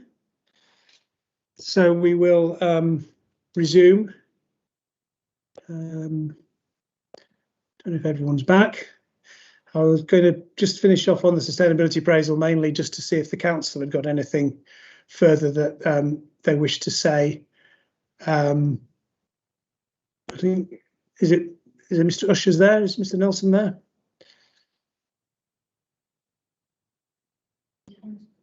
No, Mr. Hand, sorry, you've got your hand up. It's your camera's not on, Mr. Hand, actually. So, That's yeah. all right. Okay. Yeah, really only in relation to employment numbers. We assessed various we assessed various options in our H1 policy when we assessed that policy. Yeah. And in so much as the employment policies which refer to the land that we're allocating. So that was all I really need to say, I think. So sorry, the employment options, because the different housing numbers were premised on different levels of economic growth. Yeah. It was a proxy for that. Okay, and the sites, the employment sites themselves were appraised. Yeah, and obviously through the Sheila, and obviously with the site allocations. Okay, right. Thank you for that. Any other? Nothing else from the council point of view on sustainability appraisal. So I think we'll move on. I think we've covered the issues that I needed to cover. Just the next item on the agenda is a habitat regulations assessment. And that was subject to a screening report, which basically concluded the plan's not likely to give rise to negative impacts on any relevant protected sites, and therefore a detailed appropriate assessment didn't need to be carried out. No one's significantly challenged that. The Durham Bird Club did raise some issues about ecology, and this has been brought up actually, but in a number of people in relation to site specifics and the site assessment methodology about the extent to which biodiversity, ecology were taken into account. And we can deal with that in sort of site specifics as we go through and talk about the different sites. But is there a sort of general point the council wishes to make, or could you just clarify the way in which the impacts on biodiversity of site allocations were taken into account? Yeah, obviously we've done the habitat regulations appropriate assessment, and the answer to my question really we've met the legal requirements for doing the HRA.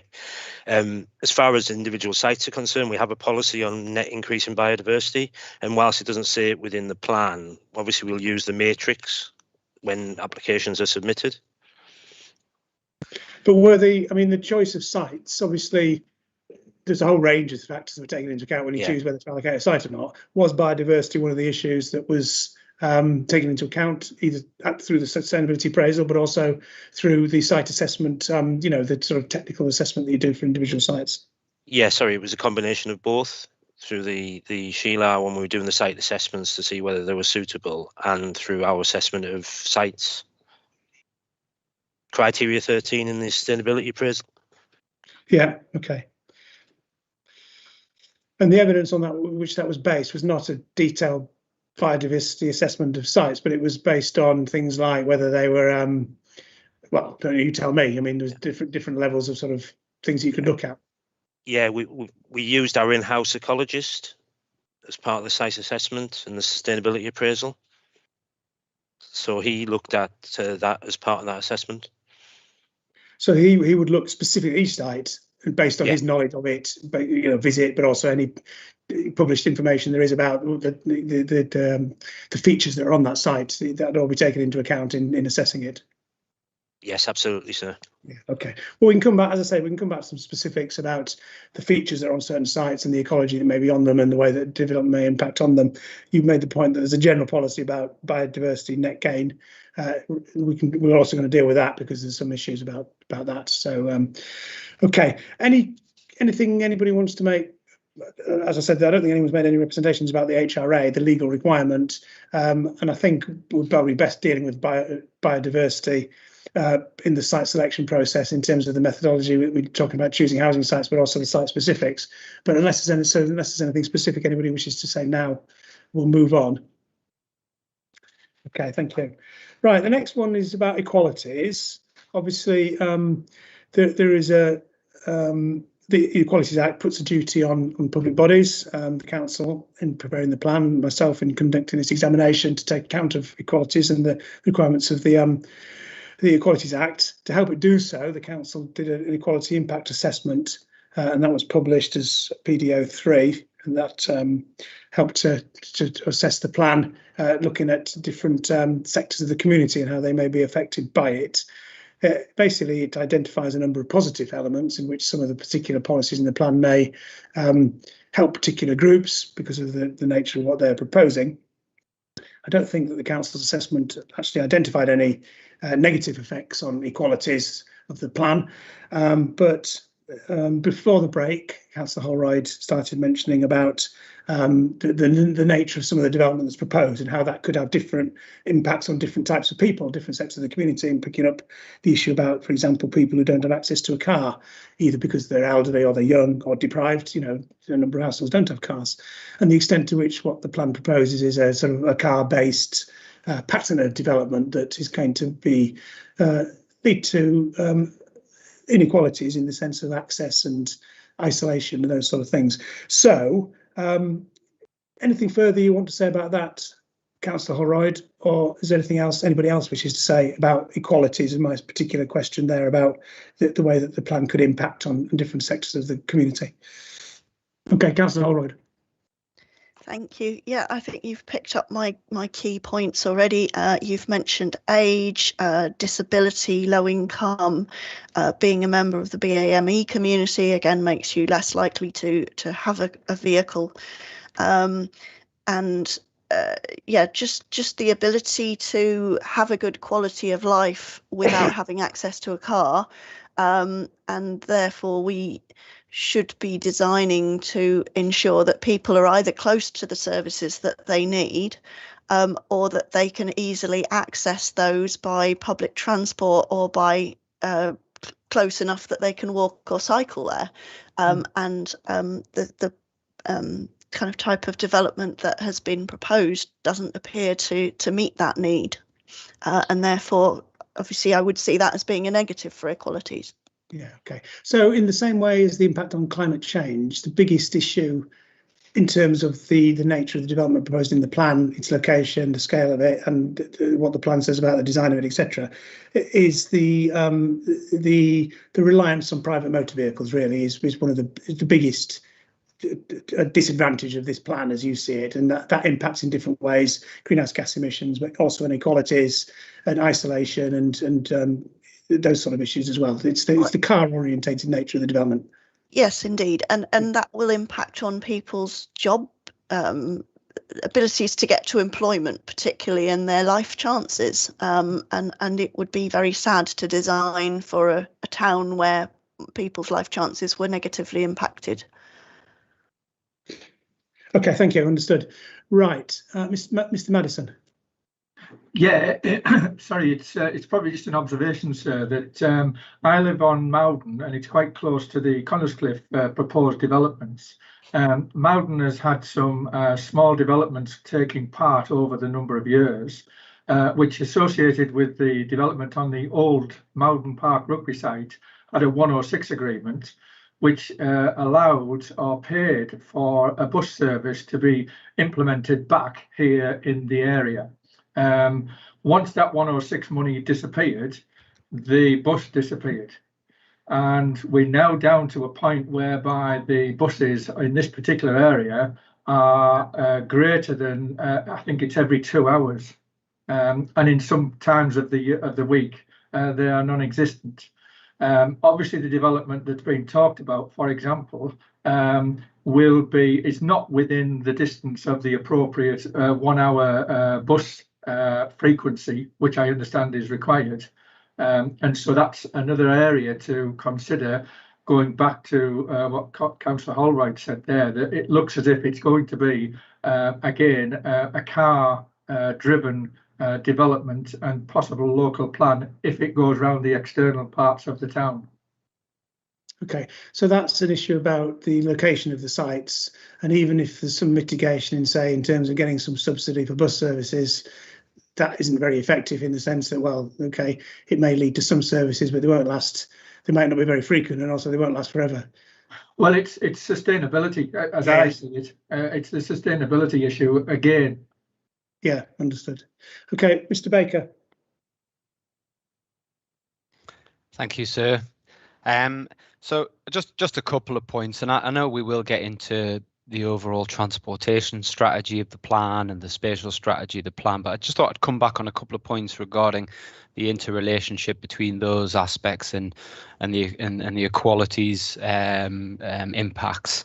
I mean, I'm a keen cyclist. I actually cycle to work nearly every day, and about 30% of that journey is on the road. So of course cyclists use roads, and the rest of it is on the highway, just on cycle paths that run alongside roads.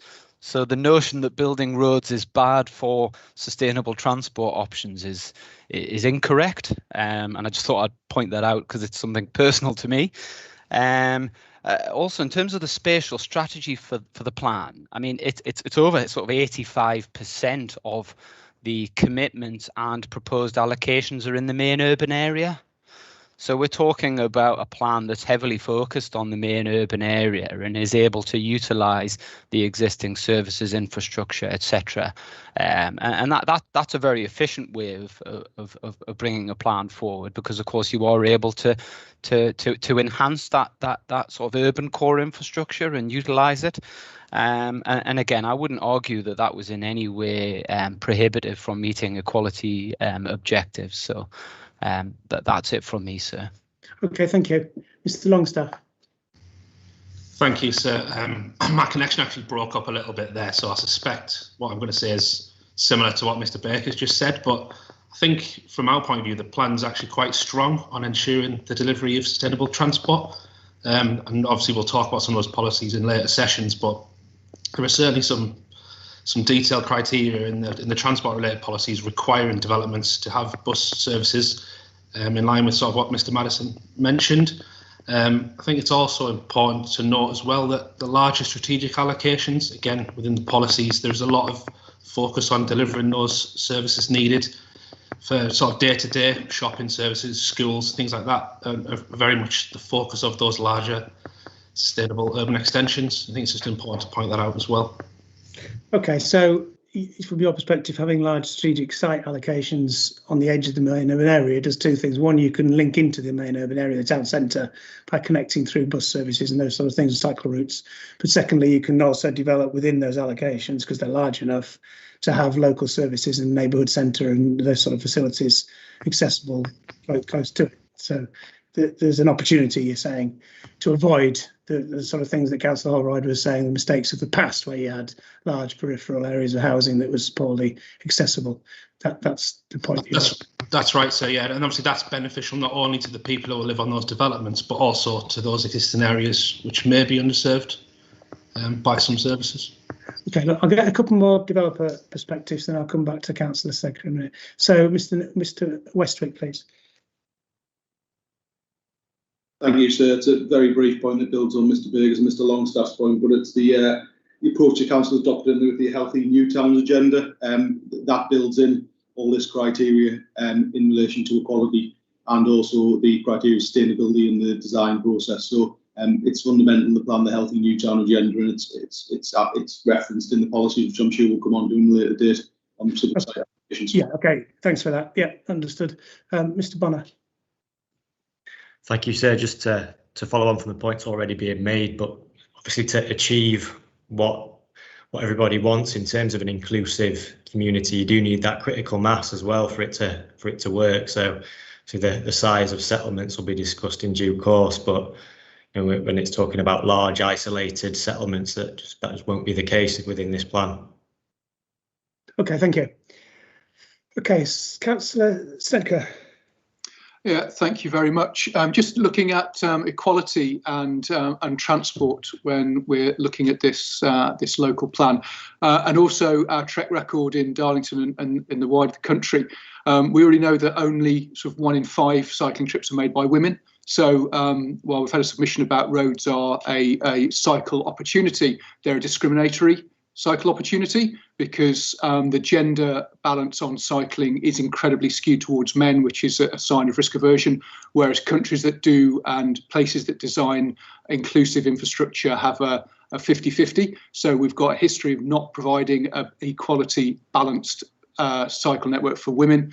And also when we look at the ability to use transport when you are away from the urban centre.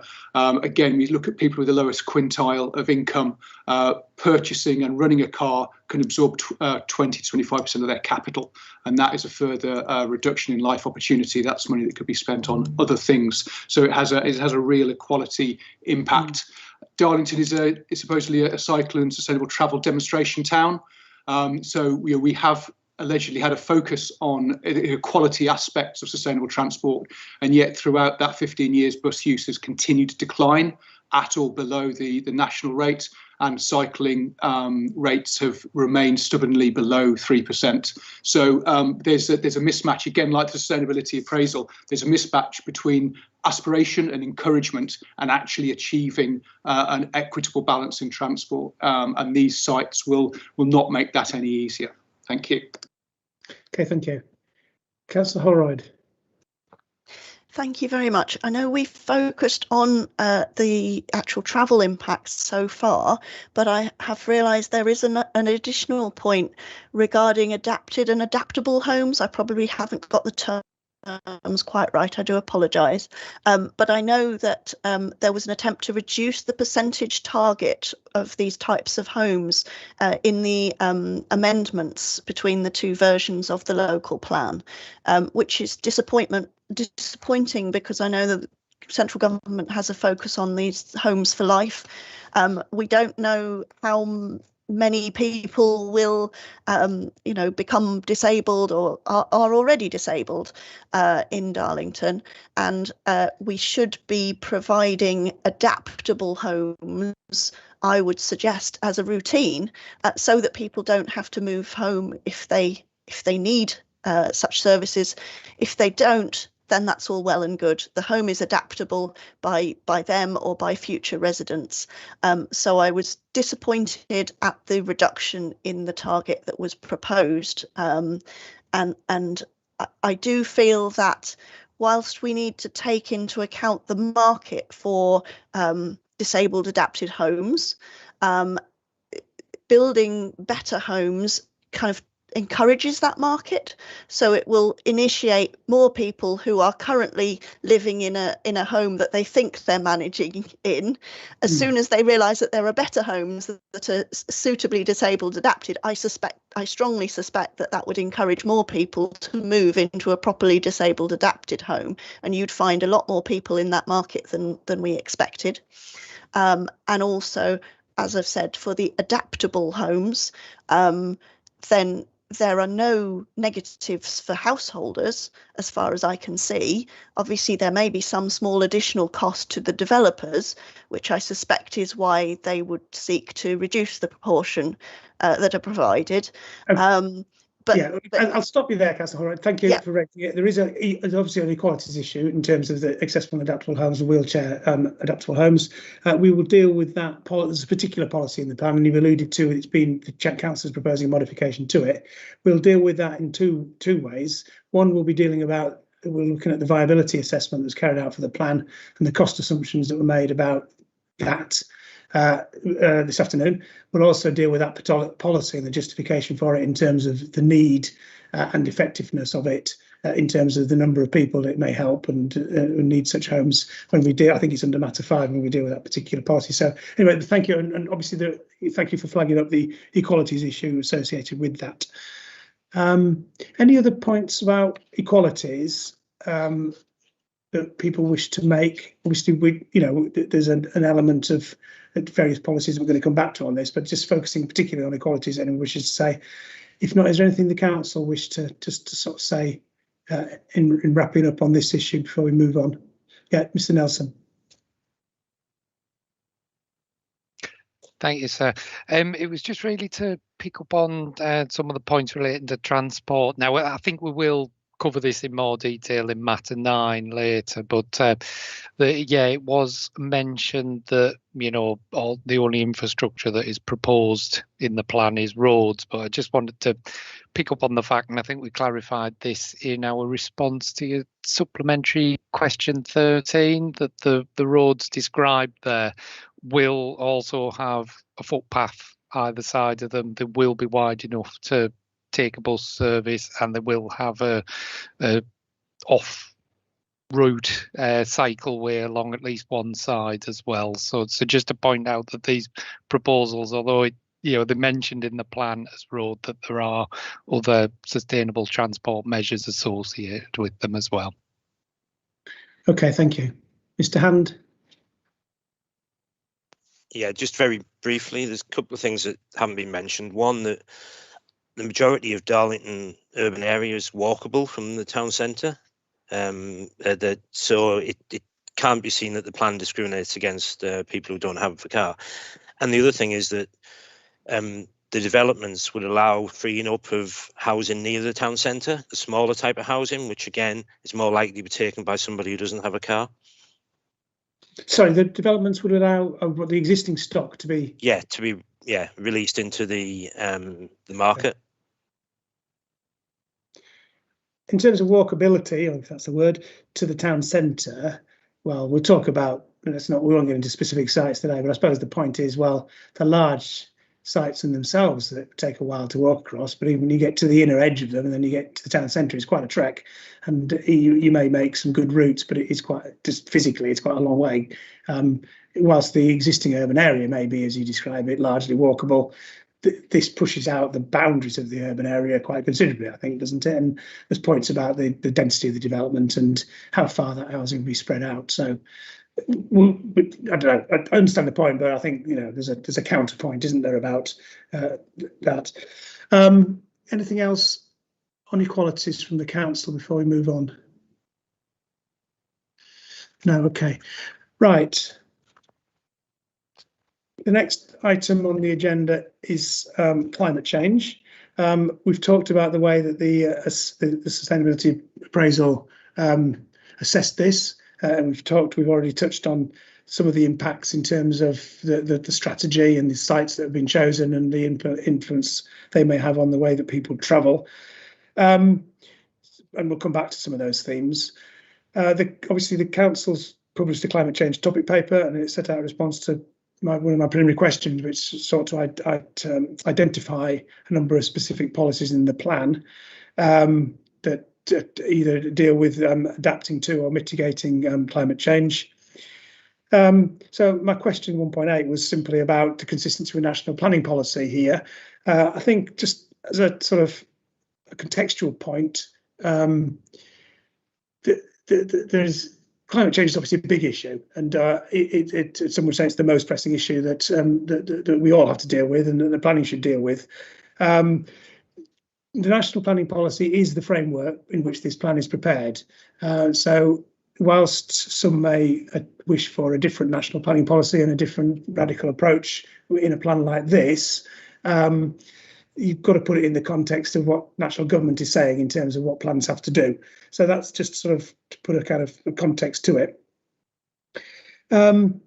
So a question to the council, I suppose. I mean, you proposed a modification to the plan in response to some of the representations that people have made about recognition of the net zero carbon and by 2050 and the reductions by 2035 that have now been set nationally. And I suppose the question is, in what ways will the plan help to move the borough towards achieving those in terms of its spatial strategy and the policies that it has? So just a sort of a general overview, really, from the council's perspective of how the plan could affect the move towards zero carbon. Is it Mr. Rusher? It is, thank you. Yes, sorry, sir, just unmuting there. Yes, so we do feel that the local plan as a whole, taking account of the relevant modifications that we've prepared, has been designed to secure the development use of land, contributing to mitigating and adapting to climate change, consistent with Section 19 of the Planning and Compulsory Purchase Act. The local plan also, as required by paragraph 149 of the NPPF, takes a proactive approach to mitigating and adapting to climate change through the implementation of a range of policies which help to seek to shape places in ways that will contribute to those reductions in greenhouse gas emissions. We've set out in the climate change paper a detailed explanation as to how this can be achieved. We've proposed a modification to aim 6 to ensure that it is clear that the plan will contribute towards the updated Climate Change Act requirement for net zero carbon by 2050. I think, as we've touched upon earlier already, in terms of the sustainability appraisal, that has informed the preparation of the plan through the sustainability appraisal process, the application of Objective 8, but also a number of the other objectives indirectly consider aspects relating to measures which would assist in mitigating and adapting to climate change, so accessibility to services and access to walking and cycling routes within some of the other objectives within the SA process when we've appraised the sites and the strategic development options. And the plan itself does have a number of policies in, so as well as those overarching sort of aims and objectives, we have a range of more specific policies. So I suppose starting with the settlement hierarchy itself, for example, has been already touched upon. This seeks to focus development on the most sustainable and accessible locations, with the majority of development within the main urban area. We have policy DC1, which seeks to require good design to help reduce carbon emissions. It applies a range of criterion to encourage improving energy efficiency measures and low carbon technologies. Policy DC2 in relation. Yeah, sorry, Mr. Rusher, I don't need to go through the list. I've got the list of the policies identified. Okay, I've got that. No, that's fine. Thank you. Just going back though to what you said about the aim 6. Obviously, that was a modification. Now, putting aims and sort of the vision and objectives, high-level aims in a plan, presumably the purpose of that is, well, you can tell me in a minute, but one of the purposes presumably is then to shape the specific policies and proposals that are in the plan. So you come up with an aim and a vision for the borough, and then that kind of shapes the plan as it evolves. Changing an aim at this stage of the plan, I suppose the question is, what difference does it make? In the sense that yes, you may do that, but if you haven't changed any of the policies and proposals, well, what difference does it make? I suppose the question then is, well, does it make any difference? What will aim 6 be used in development management in any way? Well, the purpose of updating aim 6 already was seeking to sort of, the overall aim of aim 6 was to sort of reduce carbon emissions and mitigate and adapt to climate change. So that proposed modification doesn't necessarily change the premise of that overall original aim and objective. It's just to ensure that there's clear consistency, that it's referring to the requirements in the Climate Change Act. So that was the purpose, I suppose. So it doesn't alter the original aims and intention that was to reduce and mitigate and adapt to climate change that was already in the policy. But the reference to a quantified target, which is a national target, does it have any implications for the way development management decisions would be made? Is that the purpose of that or not? No. It's just to ensure that consistency with paragraph 149. And I suppose, I mean, people have different views about this, but I mean, the NPPF hasn't changed or doesn't refer to specific carbon reduction targets in plans, does it, other than a radical reduction? But it doesn't quantify that in the sense of tying it to anything specific. No, it doesn't. Okay. No. Right. Okay. Okay. Well, I'll give you a chance to come back. I've got the list of policies that you've referred to, and I'm aware of those, and that's helpful to have that set out. They're a mixture of ones that help to mitigate and help to adapt. The spatial strategy, I think, and the site selected is the sort of the big issue in the sense of the differences of opinion between the extent to which that should help to contribute to sustainable patterns of development, reduce the greenhouse gas emissions through reducing the need to travel, etc. I think that's where probably the biggest difference of opinion lies. So let's see. Any comments from anyone else? We'll start with Mr. Baker. Thank you, sir. As you've alluded to, we've already made comments in respect of the sort of spatial strategy, and that's contribution towards focusing the majority of development. I mean, over 85% of development towards the main urban area, or essentially sort of bolted onto it. So I think that's already contributing towards that reduction. Of course, land use planning is only a very small element of achieving the government's overall objectives. We've got things such as Part L to the building regulations that are coming through, and they're being reviewed, and they're going to have implications for things like gas boilers and electrification of properties. We've got things around transportation that, such as the ban of petrol and diesel cars and the electrification of the transportation network and buses and things. None of that is, of course, controllable by the land use planning system.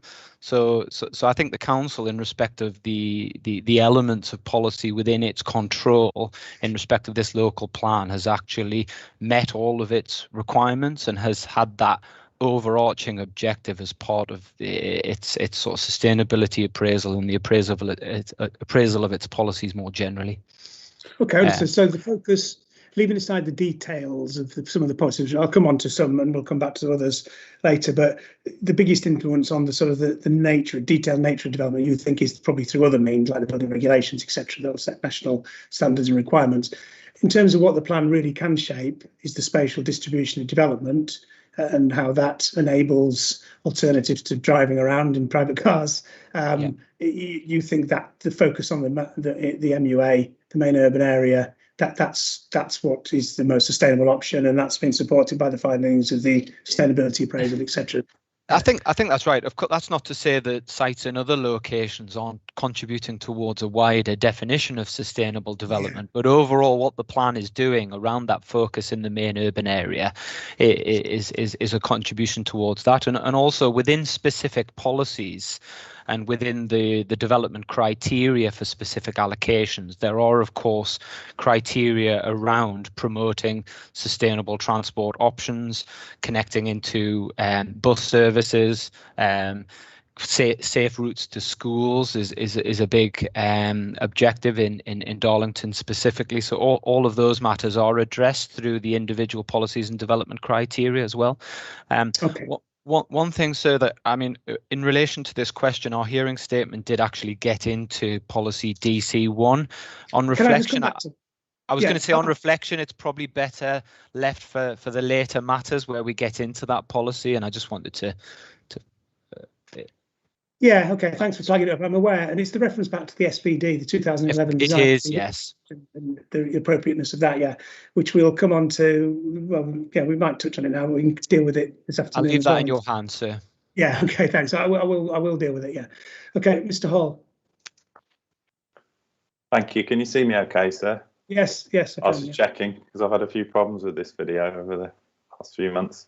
So just quickly from Bellway, you'll gather from our silence that we're broadly supportive of if you like, the way the plan's been constructed and put together in the evidence base, with a few points that will come out in sessions later and tomorrow. But I do think it's important to keep some perspective that the focus on the town in Darlington is very significant. When I compare that to most of the recent EIPs I've done, examinations, that where there's a much more disparate network of settlements like County Durham that you did. I've just done Northumberland, even Leeds, big urban authority, lots of villages and small towns. So it is in my view, it's about as good as it gets, with such a focus on the town, with the good transport links. And it's worth saying, in a Tees Valley context, they've got the mainline railway station, which is a massive thing in itself. They've probably got the best rail services aside from Durham, in the general area. And just as an example from what you were just talking about a couple of minutes ago, I obviously act on the Great Burden allocation for Bellway, and Story have got it as well. But that's only 2.4 miles to the mainline railway station, which, as I'm saying, is one of the best stations in the northeast, certainly. It's on a par with York, really.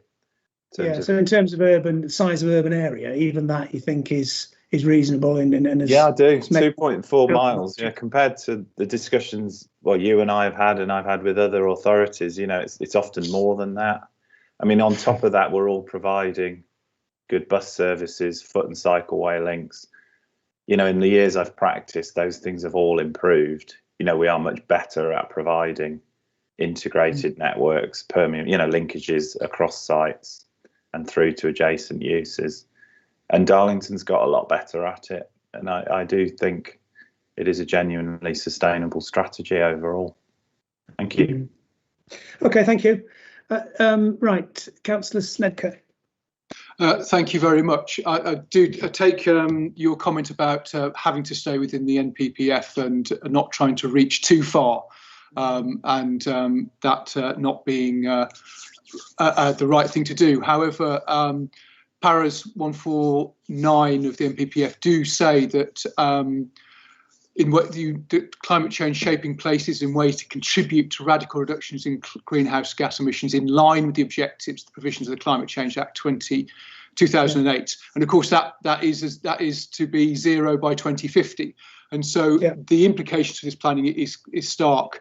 And the Centre for Sustainable Energy's report, which it's included in the document library, is very clear on numerous instances where the wording in these documents, this plan, are too soft, too woolly, and they recommend that these be strengthened. In fact, they've made line-by-line submissions for improvements to this plan to make this a better plan for the future of Darlington.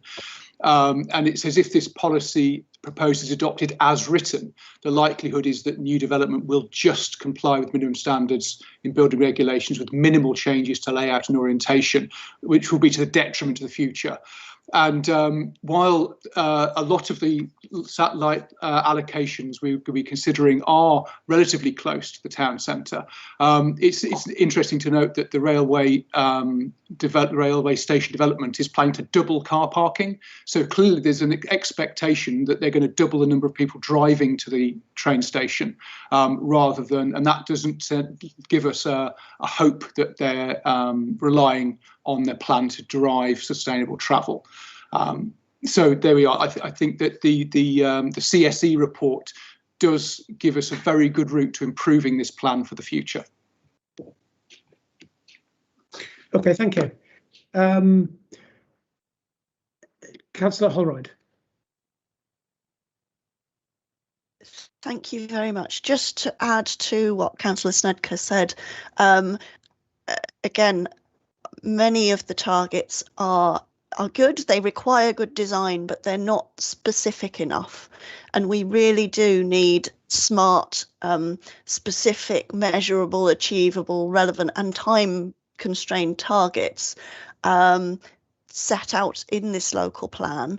And some of the suggestions that are made are for that other local authorities have required a lot higher targets. For example, a 19% improvement over the building regulations, which have been accepted in Ipswich and Brighton, and they're being put forward for adoption in Stroud. So a minimum SAP rating of 86, which has passed their viability assessment, I understand.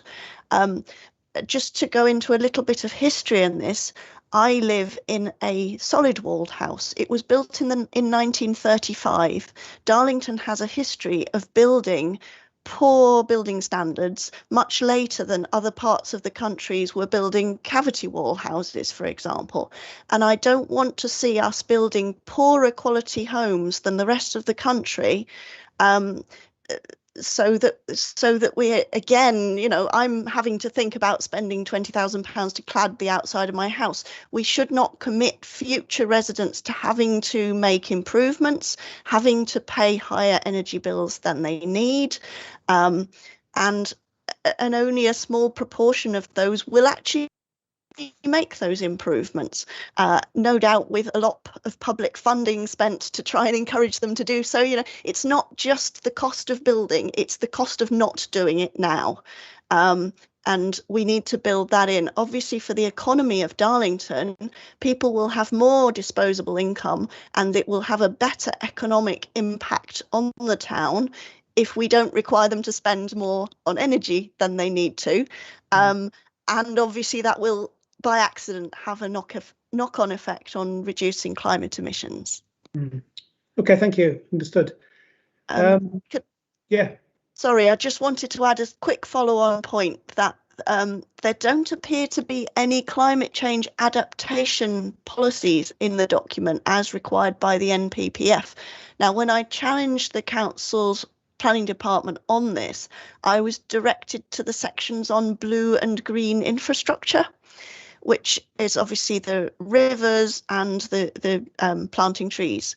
Now, I would disagree, and I would say that all parts of the local plan should assess how they will adapt. You know, we need to be building homes that are not going to overheat or be too cold in the winter. We need to be building large industrial sites that have green roofs and solar panels. You know, all aspects of the local plan need to be assessed for their adaptation to climate change, not just trying to deal with it in the blue and green infrastructure sections. Yeah, okay. Right, I'll just go back to the council and two specific questions. One, are there policies that relate to, there's a legal requirement for the plan to consider and to include policies to mitigate and adapt to climate change. So let's hear what you've got to say about the adaptation side of things. And can we just also deal with the reference in policy DC1 to the 2011 design SPD and how that's meant to operate as an example, really, because there's reference in that to the Code for Sustainable Homes and Energy Efficiency. I mean, it's a big document, the design SPD. I had a quick look at it. I thought, right, I'm not going to examine this because it's far too much in it for me. So I'll have to think about how we deal with that. But it does have some specific requirements in it that I noticed that do seem to be out of date. So how is that meant to work? How is that decision maker meant to read a reference to a 10-year-old SPD that you've said needs updating? So two things there, adaptation and SPD. Yes, thank you, sir. In terms of the adaptation measures, policy DC1 does set out requirements for resilience to climate change measures, as well as the other policies, that were referenced in terms of green infrastructure provision and so on and so forth. So there is reference there within policy DC1. Okay. In terms of the design of development SPD, clearly the specific energy efficiency requirements in that are, well, out of date or defunct, and Code for Sustainable Homes no longer exists. So it isn't the intention that they would be applied, and the council is intending to update the design of development SPD in the very near future. Okay, Mr. Hand, we're going to deal generally with the way that the plan references SPD, and it's on the agenda for this afternoon. But what you're saying in relation to that example is where there's requirements for Code for Sustainable Homes or particular energy efficiency standards in an SPD. What you're saying is, well, they wouldn't be applied. The council wouldn't. So when the policy talks about different phrases are used, but if it uses my preferred phrase, have regard to an SPD, that wouldn't mean you're bound by it, and certainly not bound by bits of it that the council accept are out of date. That's the way it would work. So it's flagging up the document that builds on policies in the plan, but not intended to be all still relevant necessarily. Yeah, is that right? That's correct, sir. Yes. Yeah. Okay. Right. Okay. So Mr. Bonner and then Mr. Baker. Thank you, sir. It was just to talk about the SPD. Appreciate we may talk about it again later. It was just obviously in our representations, we thought it'd be important to see the content of that, because it's important the industry knows what the design requirements are, particularly in relation to climate change and managing that. And just to come back on some of the points made, and appreciate the points made about adaptation, but it's a long plan period to 2036, so there does need to be a degree of allowing, other legislation does change during that period, so if a plan can lag behind quite quickly, So it's just important that whatever policies are in place have got that flexibility within them. Otherwise, you know, what's a hot topic now might not be in 5 or 6 years' time. Yeah, I understand. I mean, for example, you know, there was a time when a lot of effort was put into plans in terms of energy efficiency targets, and the debate then was, you know, justifying particular ones in a particular area and why, and then the building regs will come along and they'll deal with it in a national way. So, on the other hand, you know, local authorities can be ambitious and can set challenging targets if it wishes to do so. So, Mr. Baker. Thank you, sir.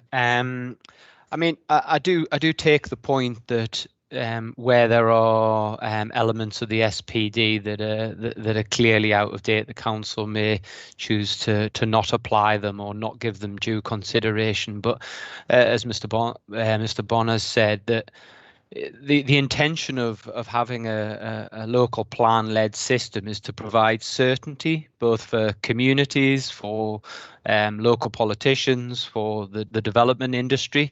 And if we're going to have a sort of, you know, a document that was essentially adopted in 2009 pre-NPPF, which we may or may not be able to rely on significant portions of, I would argue, is that a sound approach? And I think the council's alluded to certain aspects being updated potentially prior to the adoption of this plan. And I think we would potentially have concerns if the emerging SPD, of course it's not yet before us, was to have specific policy stipulations that actually went over and above the local plan, because the intention of a local plan and the viability work that goes alongside it is that those policies are assessed for their soundness, and that there's a whole plan viability exercise that takes into account the specific costs of implementing measures that the plan requires. And if an SPD was to include additional stipulations, that wouldn't be possible. So I think it's just, you know, you can see that by having this sort of halfway house approach, it's creating a good deal of uncertainty, and I think it just potentially leads to problems through the development management process, which is what this plan is intended to resolve. Okay, well, as I said, we're going to deal with this afternoon, but I suppose the thing to think about then is, well, it's a fact that the legislation allows supplementary planning documents. It allows them to set policies, include policies, but PPG is clear that they shouldn't.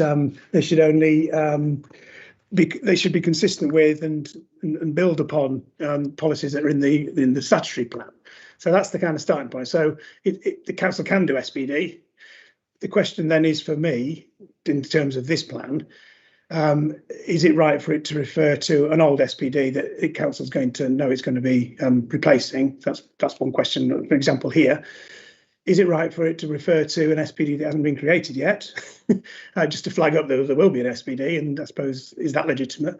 You know, both potentially legitimate. I suppose I don't answer now, but we'll come back to that and think about that this afternoon. So you can ponder that over lunch. Which is better, to refer to an old SPD or a one that doesn't exist?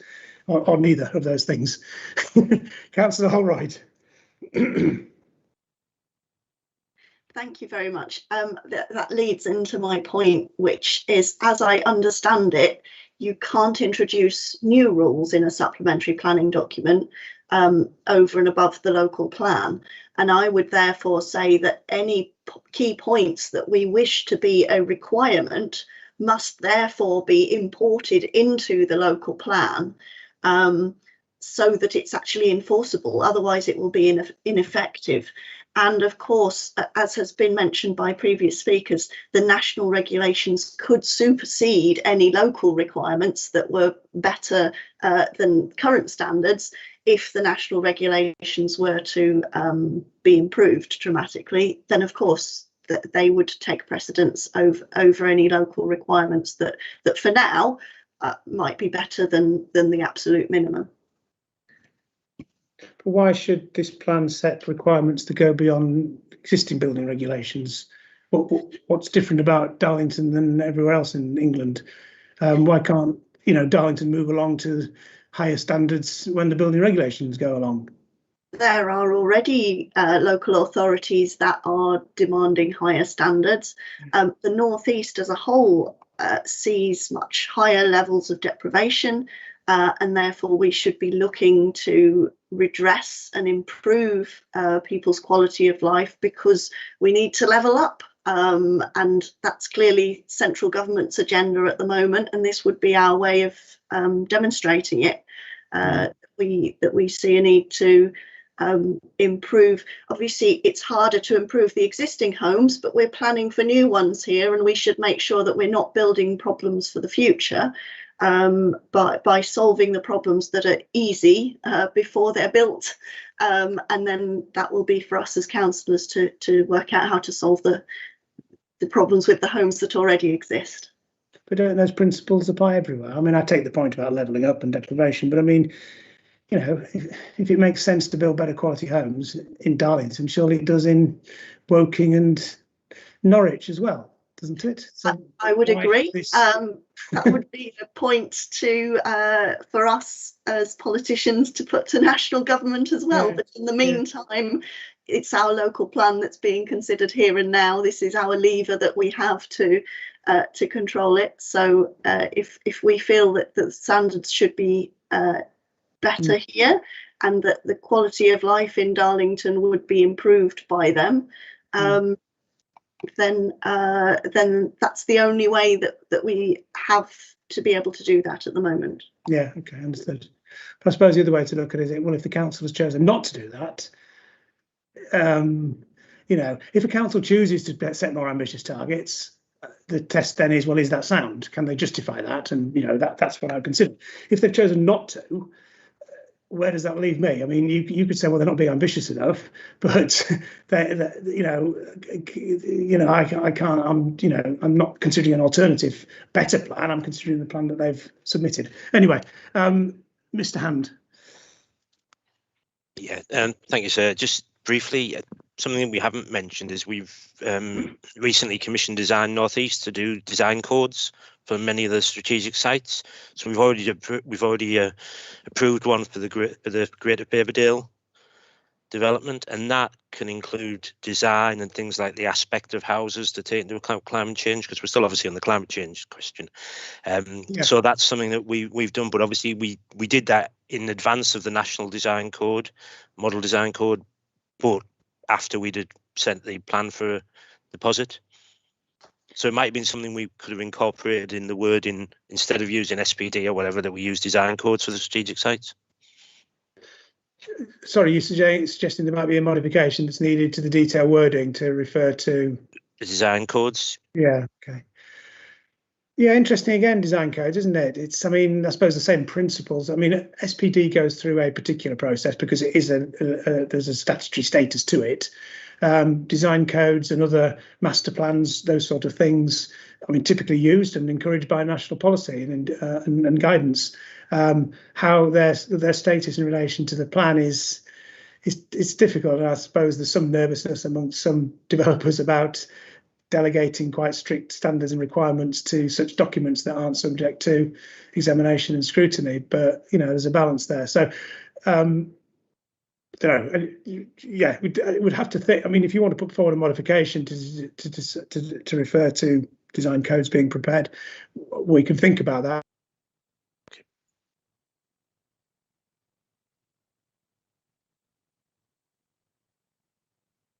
Possibly a little bit this afternoon, but also when we deal with particular sites.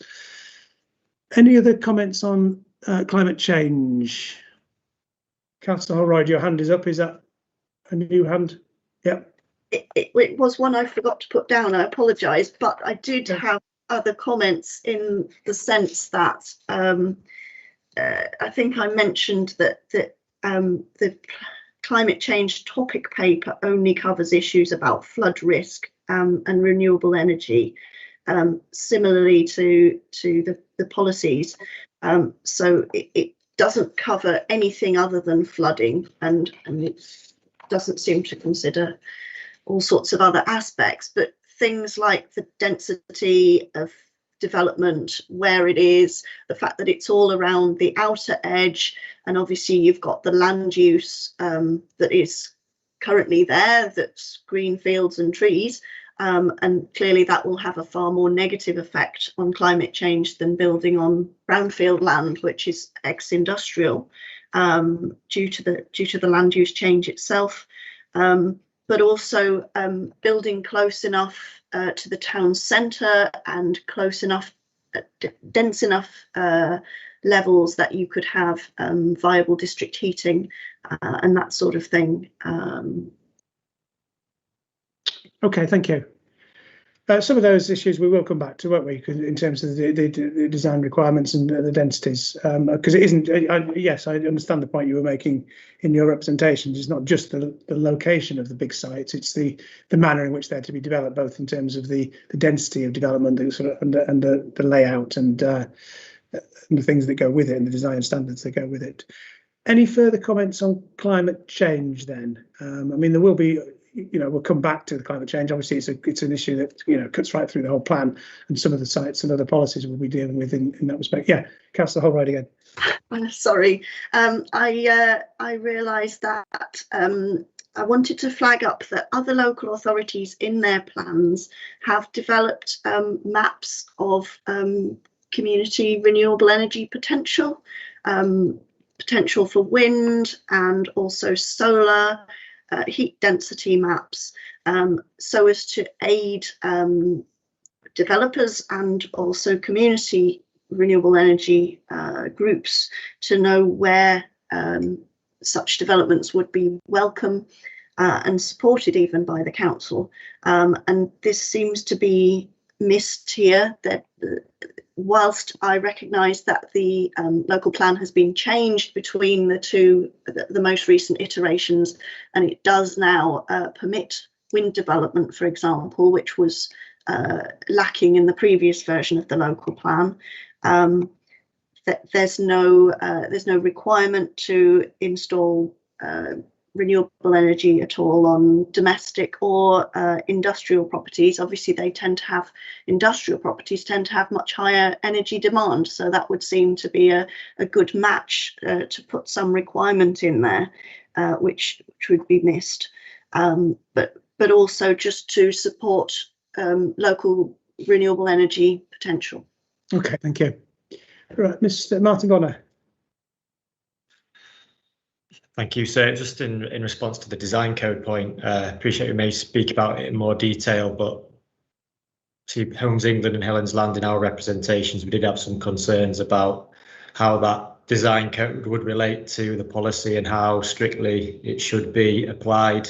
When you look at the national guidance on design codes, things like renewable energy are directed towards other documents. So presumably you'd want more of a plan-wide approach rather than something that's bespoke to specific allocations. And I think our view would be, let's not put too much onus on the design codes, really.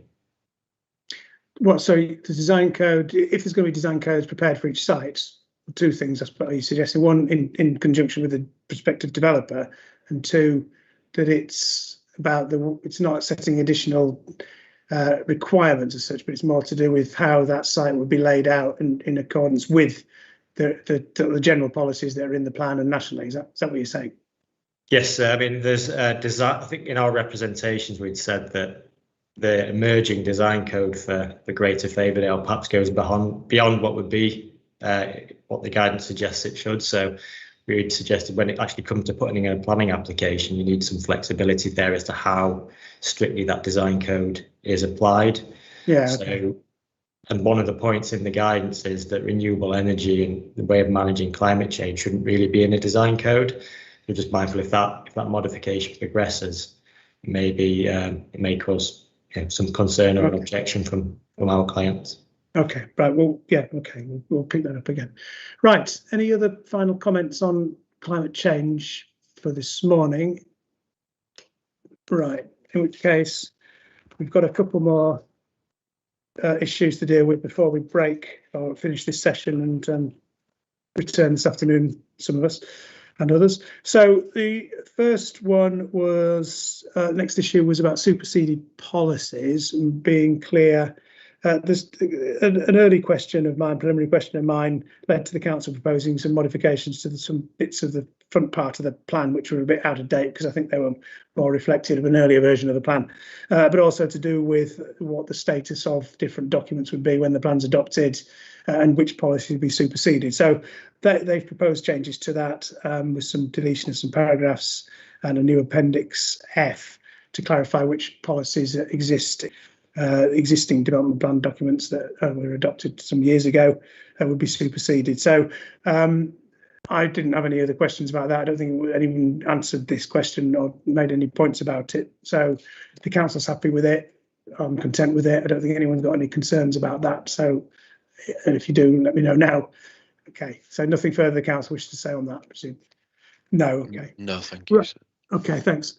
And so another one that has been obviously last September, there was some fairly significant changes made by the government to the use classes order, which will change the way that development management decisions are made and the flexibility that there is to change the use of buildings without needing planning permission.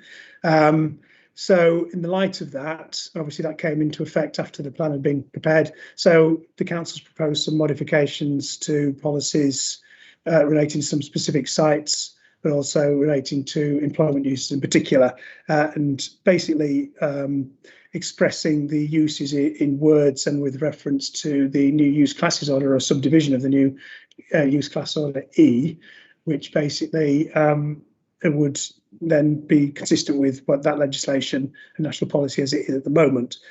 I don't think I've got any questions about that. I think there is a suggestion that planning conditions may be used to restrict the use of buildings that are built on the basis that, say, for example, they're an office use within Class E, and to restrict it to that particular element and not therefore allow it to be converted, say, to a shop. I suppose that would have to meet the tests of planning conditions at the time in relation to that particular scheme. Anything the council wish to say about the changes it's proposed in relation to the use classes order? Or any other comments from anyone else? Nothing further to add to what we've put out in our written statement. Thank you. Okay, so there's that you're happy that was a comprehensive. The policies that you've referred to there, they're the ones that need changing, and the wording is okay. If and when we come to looking at particular sites, if there's any discussion about what they need to do, I think there might be one or two sort of site-specific things I might pick up on, but other than that, that's okay. Councillor Holroyd. Just a very brief point that in other places there have been issues about, for example, the conversion of buildings to student housing or HMOs, and it may be that the council needs to check and see if any local restrictions are required on what particular use an allocation can be put to. Okay, well, we'll come back to, I think there's certainly some detailed wording of some of the allocation policies about the uses that it describes, and some of them that we will come on to, so maybe I'll pick that up. Okay, anything further on the agenda items for this morning? No, if not, so this afternoon we'll come back. We'll have a new session at 2. Some of you will be at that as well, and there'll be some other people there. Just one of the issues we're dealing with this afternoon is viability. Obviously the council's viability assessment of the local plan was published in December, I think, and basically that updated the earlier viability work that had been done, and it had picked up on some of the issues that had been made in response in the Reg 19 representation. So that's that. But subsequently, more recently, there are the site-specific viability assessments that were published to do with the 2 of the large strategic sites. They were published a little while ago. I had some questions about them. I had some further questions about them. Just if you're not picked up on it, the council's response, I think, to my question that I published on Friday, I think it may even have been published yesterday. This was to do with the residual land value for the 2 strategic allocations, and what the council's viability assessment concluded that was, and how that related to the benchmark land value. Anyway, the reason I'm mentioning that is because I'm just going to I'm not going to talk about the viability assessments for those two sites, because I think that's best dealt with when we deal with the sites. But what I am going to talk about in one of the issues this afternoon is the approach to viability and the assumptions used in the viability assessment for the local plan as a whole, but also just to clarify some of the assumptions and what the findings are of the council's viability assessment of the sites, but not get into the implications of the viability assessment, if you see what I mean. So I just thought I'd flag that up. If you've not seen that, have a look at the website. I think everything's on there now. Any other comments or procedural points or questions before we now end this session? No, okay. So you will need to exit this Teams meeting, even if you're coming back this afternoon. You should have a link to a separate one that will be active this afternoon. So, okay, thank you for your contributions this morning. I'll see some of you this afternoon at 2 o'clock. Thank you.